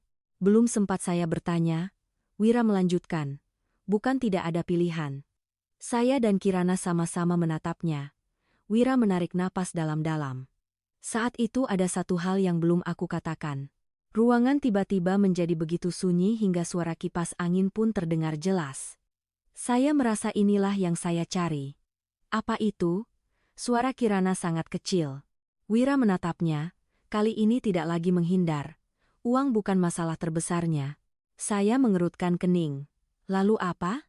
Wira menoleh ke arah saya. "Masalahnya adalah, dia tidak memenuhi syarat untuk melanjutkannya." Saya tertegun. "Tidak memenuhi syarat, maksudnya?" Ia berkata pelan. "Tubuhnya tidak merespons terapi itu." Saya merasa jantung saya mencelos. "Maksud Anda?" "Meskipun ada uang, tetap tidak bisa dilanjutkan?" Wira mengangguk. "Dokter bilang padaku, jika dilanjutkan, risiko komplikasinya sangat tinggi, tingkat keberhasilannya sangat rendah, dan bisa memperburuk kondisinya." Saya menoleh ke arah Kirana. Ia tidak terkejut, hanya diam. "Lalu kenapa Anda tetap memulainya?" Wira tidak langsung menjawab. Beberapa saat kemudian, ia berkata, "Karena aku tidak mau menerima kenyataan, aku pikir kalau ada uang, pasti ada jalan. Aku tidak mau percaya bahwa itu tidak mungkin." Saya mengerti. Dalam situasi seperti itu, siapapun akan berpikir begitu. Kirana angkat bicara. "Kamu tidak memberitahuku soal itu." Wira menunduk, "Aku tidak berani. Kalau aku bilang, kamu tidak akan setuju."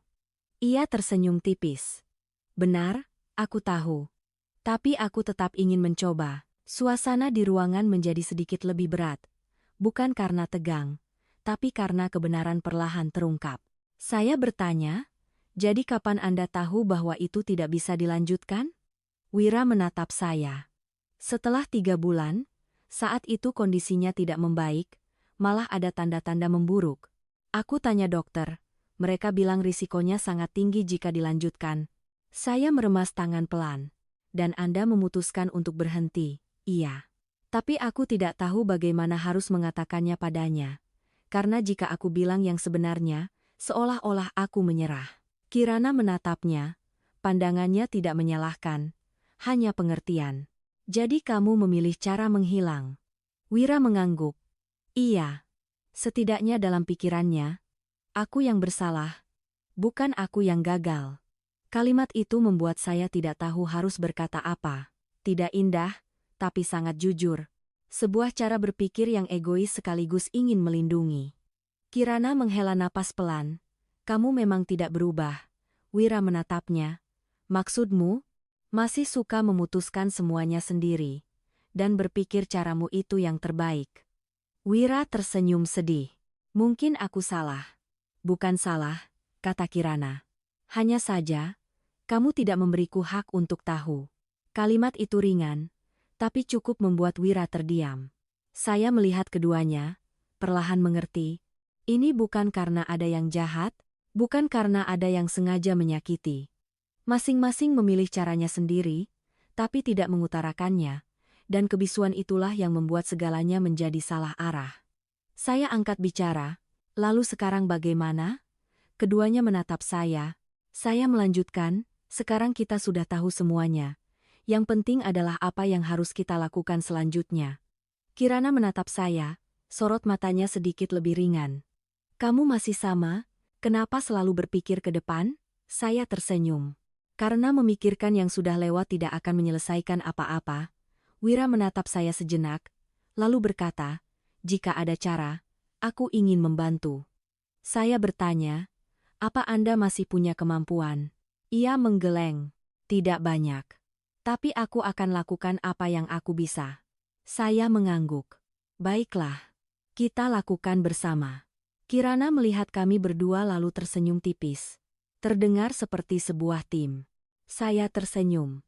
Iya, tim sementara. Suasana di ruangan untuk pertama kalinya menjadi lebih ringan. Bukan karena masalahnya selesai, tapi karena semua orang sudah mulai jujur. Dan ketika sudah jujur, pasti akan ada jalan. Tapi saya masih merasa cerita ini belum berhenti di sini. Karena dokter bilang masih ada satu arah pengobatan, arah yang belum kami ketahui, dan mungkin, itulah kesempatan terakhir, atau sebuah tantangan yang tidak semua orang berani hadapi. Malam itu, setelah semua urusan di ruang perawatan sedikit mereda, saya masih duduk di sana. Tidak ada yang banyak bicara, tapi semua orang tampak berpikir. Hal-hal yang baru saja terungkap bukanlah hal kecil, seperti simpul yang sudah lama terikat, kini baru terurai sehingga semua orang butuh waktu untuk bernapas. Sekitar pukul 8 malam, dokter memanggil saya keluar. Pak Baskara, bisa masuk sebentar. Saya bangkit mengikuti dokter ke ruang kerjanya. Pintu baru saja tertutup, dokter langsung ke inti masalah. Keluarga sudah berdiskusi, saya mengangguk. Sudah dok, sekadarnya. Kalau begitu saya akan jelaskan lebih rinci. Saya duduk tegak, tiba-tiba merasa tegang. Dokter membuka rekam medis, menunjuk beberapa angka. Kondisi pasien saat ini, seperti yang Anda lihat, tidak baik. Tapi masih ada satu jalan. Saya langsung bertanya, apa itu, dok? Dokter menatap saya. Sebuah program pengobatan suportif. Bukan eksperimental seperti sebelumnya. Tingkat keberhasilannya tidak tinggi, tapi ada peluang untuk perbaikan. Masalahnya, dokter berhenti sejenak. Saya bertanya, apa, dok? Biaya. Saya mengangguk. Kira-kira berapa? Dokter menyebutkan sebuah angka. Mendengarnya, saya terdiam. Bukan karena saya tidak siap, tapi karena angka itu jauh lebih besar dari yang saya perkirakan. Dan itu belum tentu berhenti di situ. Tergantung respons tubuh, bisa ada biaya tambahan. Saya meremas tangan pelan, di kepala saya mulai menghitung. Uang tabungan saya, uang yang baru saja dikeluarkan, kemungkinan untuk meminjam, semuanya berputar cepat di kepala. Dokter menatap saya, Anda sebaiknya pulang dan diskusikan baik-baik. Saya tidak ingin keluarga membuat keputusan terburu-buru. Saya mengangguk, baik dok, saya mengerti. Keluar dari ruangan dokter, saya tidak langsung masuk kembali ke ruang perawatan. Saya berdiri di lorong, bersandar ke dinding. Perasaan yang familiar kembali datang. Ini bukan pertama kalinya saya harus menghadapi keputusan sulit, tapi kali ini berbeda. Ini bukan hanya urusan saya, tapi menyangkut nyawa seseorang. Saya menarik napas dalam-dalam lalu kembali ke ruangan. Saat saya masuk, ketiganya menatap saya. Kirana bertanya lebih dulu, apa kata dokter, Mas? Saya menarik kursi dan duduk. Ada satu pilihan pengobatan. Sorot matanya sedikit berbinar. Benarkah? Iya. Tapi? Ia langsung mengerti. Tapi biayanya tinggi? Suasana di ruangan meredup. Ibu Laras bertanya, "Berapa, Nak?" Saya menyebutkan angkanya. Ibu terdiam. Wira juga tidak berkata apa-apa. Kirana menatap saya lalu tersenyum tipis. "Jangan khawatir, aku tidak perlu." Saya menatapnya. "Tidak perlu bagaimana? Aku tidak ingin semua orang menderita lagi karenaku." Suaranya sangat pelan tapi jelas. Saya tahu ia serius. Saya berkata, "Jangan memutuskan secepat itu." "Bukan cepat," ia menatap saya. "Aku sudah memikirkannya sejak lama. Aku tahu kondisiku. Aku tidak ingin memperpanjangnya jika harus mengorbankan terlalu banyak." Mendengar itu, air mata Ibu Laras jatuh. "Nak, kenapa kamu bicara begitu?" Kirana menoleh ke arah ibunya. "Aku tidak apa-apa, Bu. Aku hanya tidak ingin ibu menderita lagi." Wira baru angkat bicara. "Kalau ada kesempatan, harus dicoba." Ia menggeleng. "Tidak semua hal harus dicoba, terutama jika kita tahu hasilnya." Saya menatapnya, di hati saya mulai muncul rasa tidak nyaman. Bukan karena ia menolak, tapi karena ia menyerah pada dirinya sendiri. "Kirana." Ia menatap saya. "Kamu takut?" Ia tersenyum tipis. "Iya, aku takut. Tapi bukan takut mati, melainkan takut membuat semua orang menderita." Saya diam beberapa detik lalu berkata, "Kamu berhak untuk takut, tapi kamu tidak berhak memutuskan sendirian." Ia sedikit tertegun. "Maksudmu?" "Maksudku, ini bukan hanya urusanmu. Ada ibumu, ada orang-orang yang peduli padamu." Saya berhenti sejenak. "Dan ada aku." Kalimat itu membuatnya terdiam. Saya melanjutkan, "Aku tidak memaksamu, tapi aku ingin kamu mengerti. Jika ada kesempatan sekecil apapun, itu patut dicoba. Bukan karena hasilnya, tapi agar nanti tidak ada penyesalan." Ia menatap saya sangat lama, sorot matanya tidak lagi menghindar, melainkan berpikir. Ibu Laras menggenggam tangan putrinya. "Dengarkan dia, Nak. Kali ini ibu tidak memaksa. Tapi kalau masih ada harapan, ayo kita coba." Wira juga berkata, "Aku akan ikut membantu. Mungkin tidak banyak, tapi aku tidak mau hanya diam lagi." Ruangan kembali hening, tapi kali ini bukan buntu, melainkan menunggu sebuah keputusan. Kirana memejamkan mata cukup lama, lalu membukanya. "Beri aku waktu 1 hari," saya mengangguk. "Baik, kamu perlu berpikir." "Iya, saya tidak mendesaknya. Karena saya tahu ini adalah keputusan yang harus ia ambil sendiri." Malam itu saya menginap lagi. Tidak ada yang banyak bicara, tapi suasananya tidak seberat sebelumnya. Ada sesuatu seperti harapan, meskipun sangat kecil. Menjelang tengah malam, Kirana memanggil saya. "Mas Baskara." "Iya? Apa kamu lelah?" "Tidak." Ia tersenyum. "Bohong." Saya ikut tersenyum. Sedikit. Ia menatap saya. "Terima kasih." "Terima kasih untuk apa?" "Karena sudah kembali." Saya menggeleng. "Aku tidak kembali, aku hanya belum pernah benar-benar pergi." Ia terdiam, lalu berkata lirih, "Aku beruntung." Saya tidak menjawab, hanya duduk di sana, mendengar suara mesin yang teratur, melihatnya perlahan memejamkan mata. Di hati saya saat itu tidak banyak pikiran, hanya ada satu hal. Apapun hasilnya, kali ini saya tidak akan membiarkan semuanya berakhir dalam keheningan lagi. Tapi saya tidak tahu, keputusan yang akan ia ambil besok tidak hanya akan mempengaruhi dirinya, tapi juga akan mengubah kami semua dengan cara yang tidak terduga. Pagi berikutnya, saya terbangun saat sinar matahari baru menyelinap melalui jendela ruang perawatan. Saya tidak ingat kapan saya tertidur, hanya tahu saat membuka mata, leher saya agak kaku dan punggung saya pegal.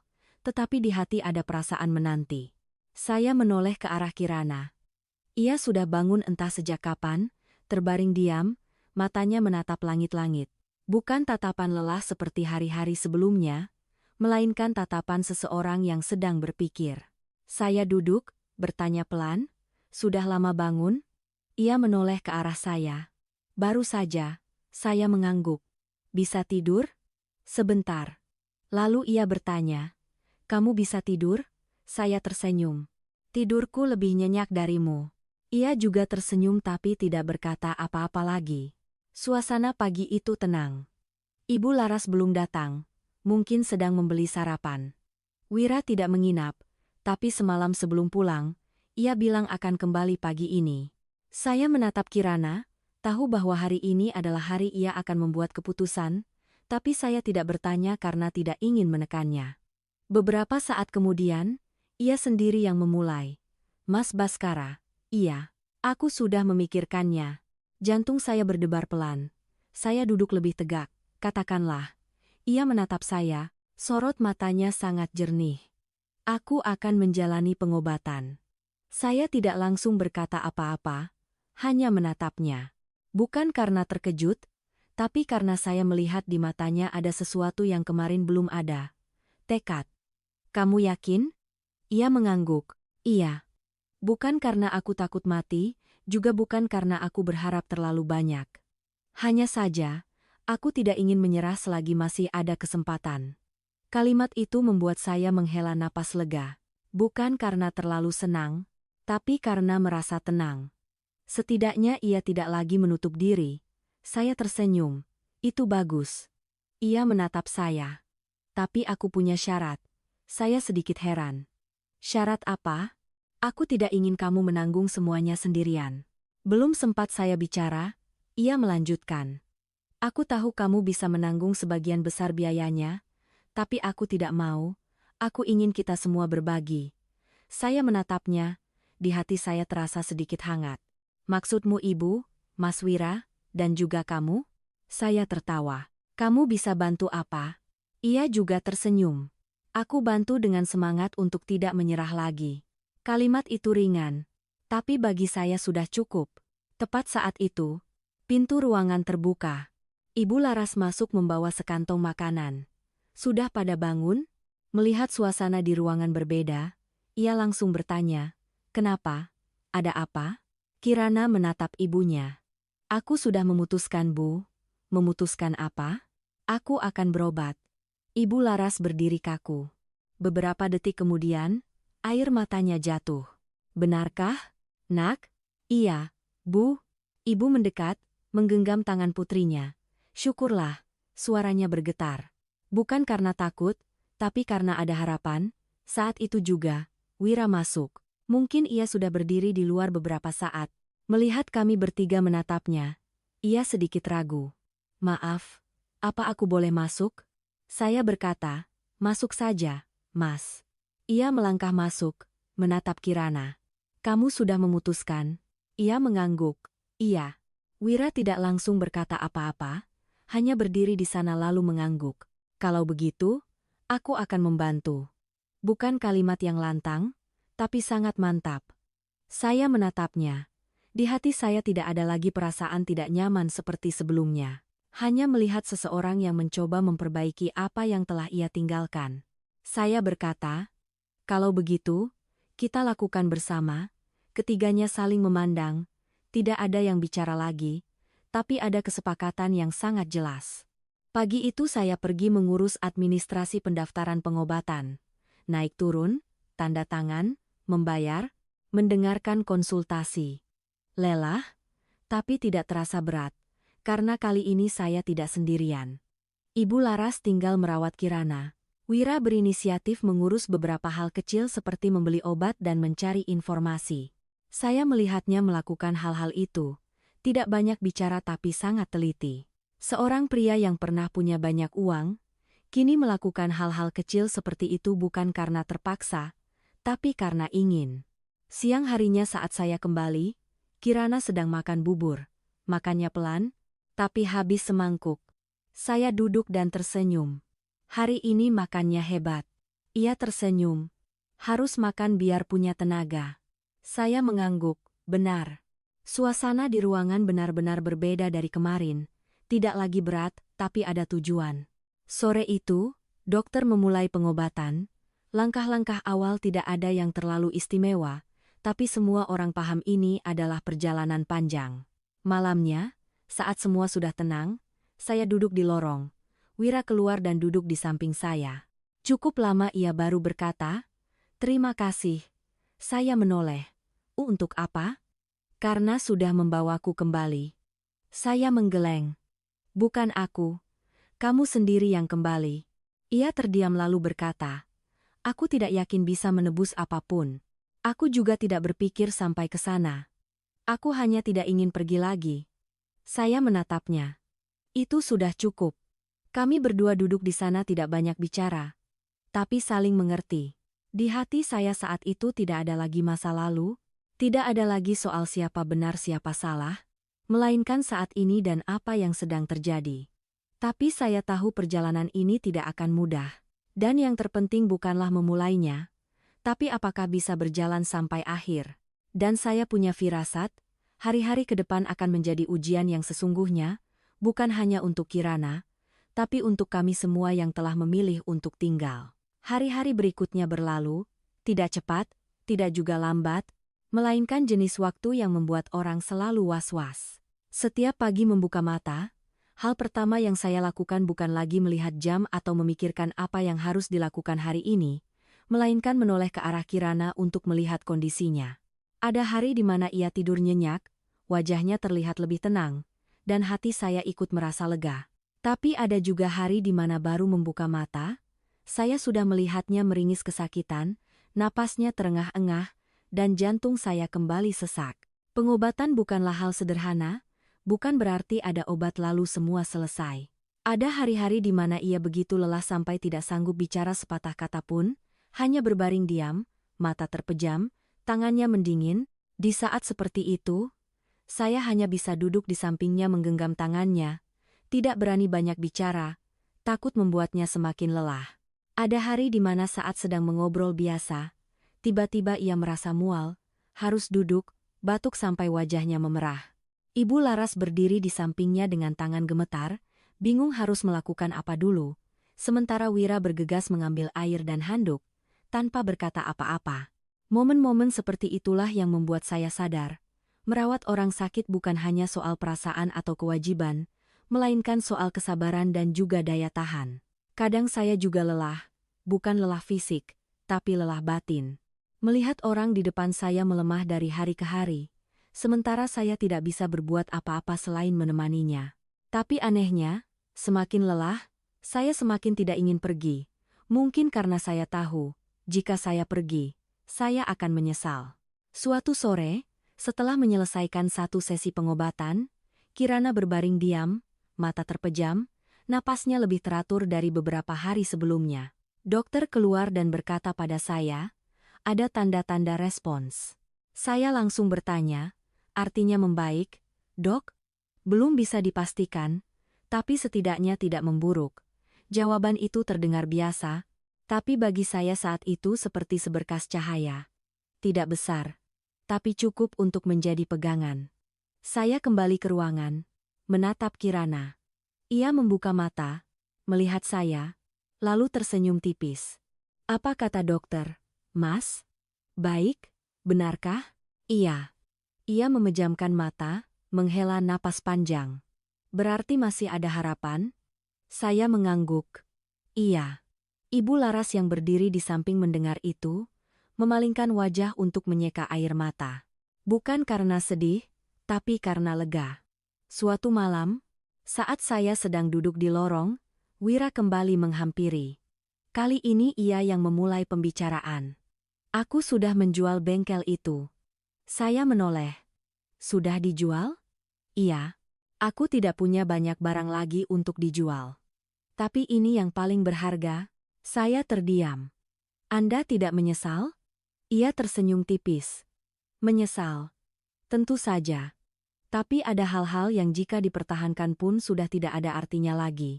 Saya menatapnya tanpa berkata apa-apa, tapi di hati saya ada sedikit perubahan. Dulu saya melihatnya sebagai orang yang melarikan diri. Sekarang saya melihatnya sebagai orang yang mencoba untuk kembali. Meskipun terlambat. Di hari lain, Kirana tampak lebih segar dari biasanya. Ia bisa duduk, bersandar di bantal sambil menatap keluar jendela.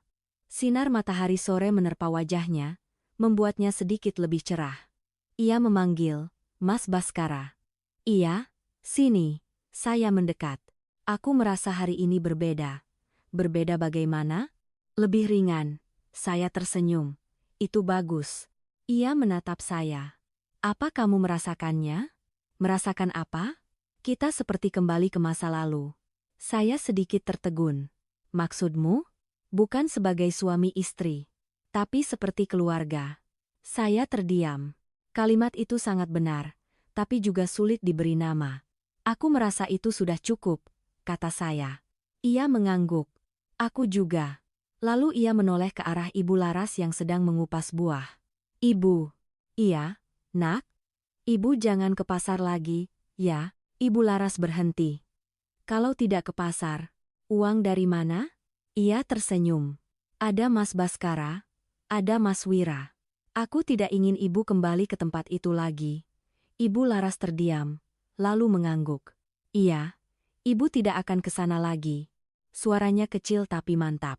Mungkin ia juga tidak ingin kembali, hanya saja dulu tidak ada pilihan lain. Saya melihat ketiga orang di ruangan itu. Seorang ibu yang pernah angkuh, seorang pria yang pernah pergi, seorang wanita yang pernah berada di tengah-tengah. Kini duduk bersama, bukan karena ikatan, tapi karena keinginan. Suatu malam saat saya hendak pulang, Kirana memanggil, Mas Baskara. Iya? Jika aku tidak selamat. Kasigarana mematong. Saya langsung memotong. Jangan bicara begitu. Dengarkan aku dulu. Ia menatap saya, sorot matanya sangat tenang. Aku tidak takut mati. Aku hanya takut belum sempat mengatakan semuanya. Saya terdiam. Aku ingin kamu berjanji satu hal padaku. Apa itu? Apapun yang terjadi, kamu harus hidup dengan baik. Saya tersenyum tipis. Aku selalu hidup dengan baik. Bukan, maksudku hidup yang benar-benar baik. Bukan sekadar menjalani hari. Kalimat itu membuat saya tidak bisa bercanda lagi. Saya mengangguk. Aku janji. Ia tersenyum. Syukurlah. Saya berdiri di sana sejenak lalu berkata, kamu juga harus berjanji padaku. Janji apa? Jangan menyerah. Ia menatap saya lalu mengangguk. Iya. Malam itu saya pulang. Di jalan saya tidak banyak berpikir, hanya ada satu perasaan yang sangat jelas. Kami sedang berjalan di arah yang benar, meskipun lambat, meskipun sulit, tapi tidak lagi tersesat. Dan saya tahu, asalkan terus berjalan seperti ini, apapun hasilnya nanti, kami tidak akan punya penyesalan. Tapi saya tidak menyangka, keesokan harinya sebuah kejadian tak terduga akan membuat kami semua harus menghadapi satu ujian terakhir sebelum semuanya benar-benar berakhir. Malam itu, saat saya sedang dalam perjalanan pulang, ponsel saya berdering terus-menerus. Nomor Ibu Laras. Saya langsung mengangkatnya. Halo, Bu. Suaranya bergetar hebat sampai membuat saya merinding. Baskara. Cepat ke rumah sakit. Kirana. Dia sesak napas. Saya tidak sempat bertanya lagi. Baik, Bu, saya segera ke sana. Saya memutar balik motor, melaju kencang menuju rumah sakit. Jalanan saat itu tidak ramai. Tapi setiap detik terasa begitu lama. Di kepala saya tidak ada pikiran yang jernih, hanya ada satu perasaan, takut. Saat saya tiba dan berlari masuk ke ruangan, pemandangan di depan mata membuat jantung saya seakan berhenti berdetak. Kirana terbaring dengan napas terengah-engah, dadanya naik turun dengan cepat. Ibu Laras berdiri di sampingnya, memanggil-manggil nama putrinya sambil menyeka keringatnya. Wira berdiri di ujung ranjang, tangannya mencengkeram pagar ranjang dengan erat, wajahnya pucat pasi. Dokter dan perawat sedang melakukan tindakan dengan cepat. Saya berdiri kaku sejenak, lalu melangkah maju. Kirana, ini aku. Ia membuka matanya dengan susah payah menatap saya. Sorot matanya bukan lagi panik, melainkan sangat tenang. Dokter menoleh. Keluarga silakan tunggu di luar sebentar. Kami didorong keluar ruangan, pintu pun tertutup. Saya berdiri di sana, kedua tangan terkepal, tidak bisa berkata apa-apa. Ibu Laras terduduk di kursi, menangis tanpa suara. Ya Tuhan, anakku. Kandaka. Wira membalikkan badan, tangannya menopang ke dinding, kepalanya menunduk. Sedangkan saya tidak menangis. Bukan karena tidak sakit, Tapi karena saya belum mau menerimanya, saya berdiri diam. Mata saya menatap tajam ke arah pintu. Cukup lama kemudian, dokter keluar. Kami segera berdiri. "Dokter, bagaimana?" Dokter menatap kami. Suaranya melambat. Serangan tadi adalah reaksi kuat dari tubuhnya. Kondisinya sangat kritis. Tapi kami sudah berhasil menstabilkannya untuk sementara. Saya menghela napas lega, tapi belum sempat tenang. Dokter melanjutkan, tapi keluarga harus bersiap. Ini adalah fase yang sangat rentan. Serangan seperti ini bisa terjadi lagi. Saya mengangguk. "Baik, dok, saya mengerti." Kami diizinkan masuk kembali. Kirana terbaring di sana. Napasnya lebih lemah dari tadi, tapi lebih stabil. Ia membuka mata saat melihat saya. "Kamu kembali." Saya menggenggam tangannya. "Aku di sini." Ia tersenyum tipis. "Aku membuat semua orang takut." Saya menggeleng. "Tidak apa-apa." Ia menoleh ke arah ibunya. "Ibu, jangan menangis." Ibu Laras menggenggam tangan putrinya. Air matanya jatuh. "Ibu tidak menangis, nak." Ibu tidak menangis.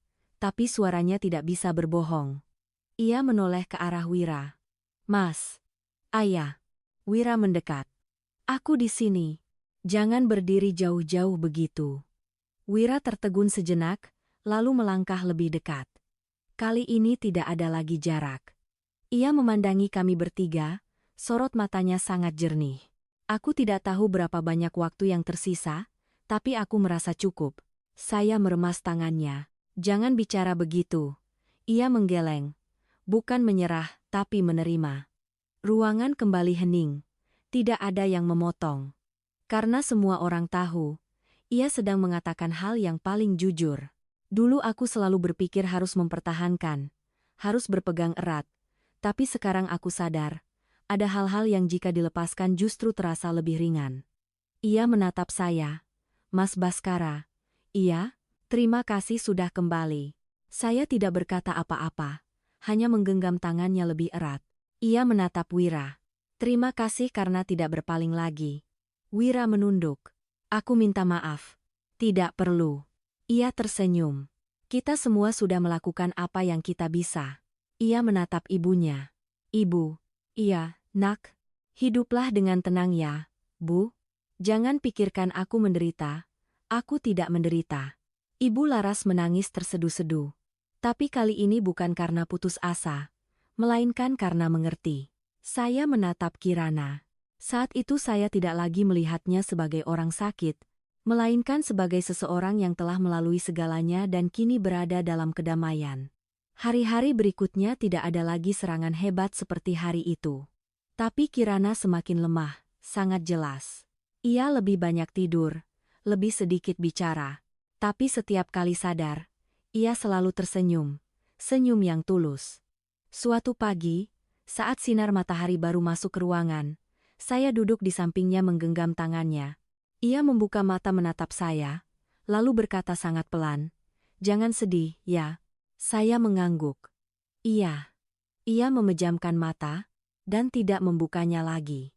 Tidak ada teriakan, tidak ada kepanikan, hanya keheningan yang lembut, selembut caranya menerima takdir.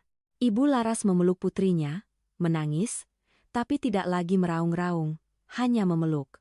Wira berdiri di sampingnya, air matanya jatuh tanpa ditutupi. Sedangkan saya duduk di sana, menggenggam tangannya untuk waktu yang sangat lama. Setelah itu, kami mengurus semuanya. Tidak dengan kemewahan, tidak dengan pamer, hanya mengantarkannya pergi dengan cara yang paling layak. Setelah kejadian itu, hidup tidak kembali seperti semula, tapi juga tidak lagi terasa berat. Ibu Laras tidak lagi ke pasar. Ia tinggal di rumah, menanam beberapa pot bunga, memasak, hidup dengan lebih tenang. Wira masih bekerja di bengkelnya, tapi sesekali mampir untuk membantu ibu memperbaiki barang-barang di rumah. Tidak ada yang menamai hubungan mereka, tapi semua orang tahu mereka sedang menebus waktu. Sedangkan saya kembali ke kehidupan saya, tapi tidak lagi hidup seperti dulu. Saya tidak lagi menunda hal-hal penting, tidak lagi diam saat seharusnya bicara, dan tidak lagi membiarkan segalanya berlalu dalam penyesalan. Ada hubungan yang memang bukan untuk dipertahankan selamanya, melainkan untuk dipahami. Memahami bahwa terkadang, yang terpenting bukanlah siapa yang benar atau salah, melainkan bagaimana kita pernah hidup bersama, dan apakah di akhir kita bisa tersenyum. Terima kasih saudara-saudari telah mendengarkan cerita hari ini di kanal Radio Cerita Senja. Setiap orang yang mendengar pasti punya perasaannya masing-masing. Jika Anda punya sesuatu untuk dibagikan, silakan tinggalkan beberapa baris di kolom komentar untuk kita berdiskusi bersama. Jika cerita seperti ini membawa sedikit kehangatan, Anda bisa berlangganan kanal ini untuk terus menemani kami dengan lebih banyak cerita bermakna lainnya.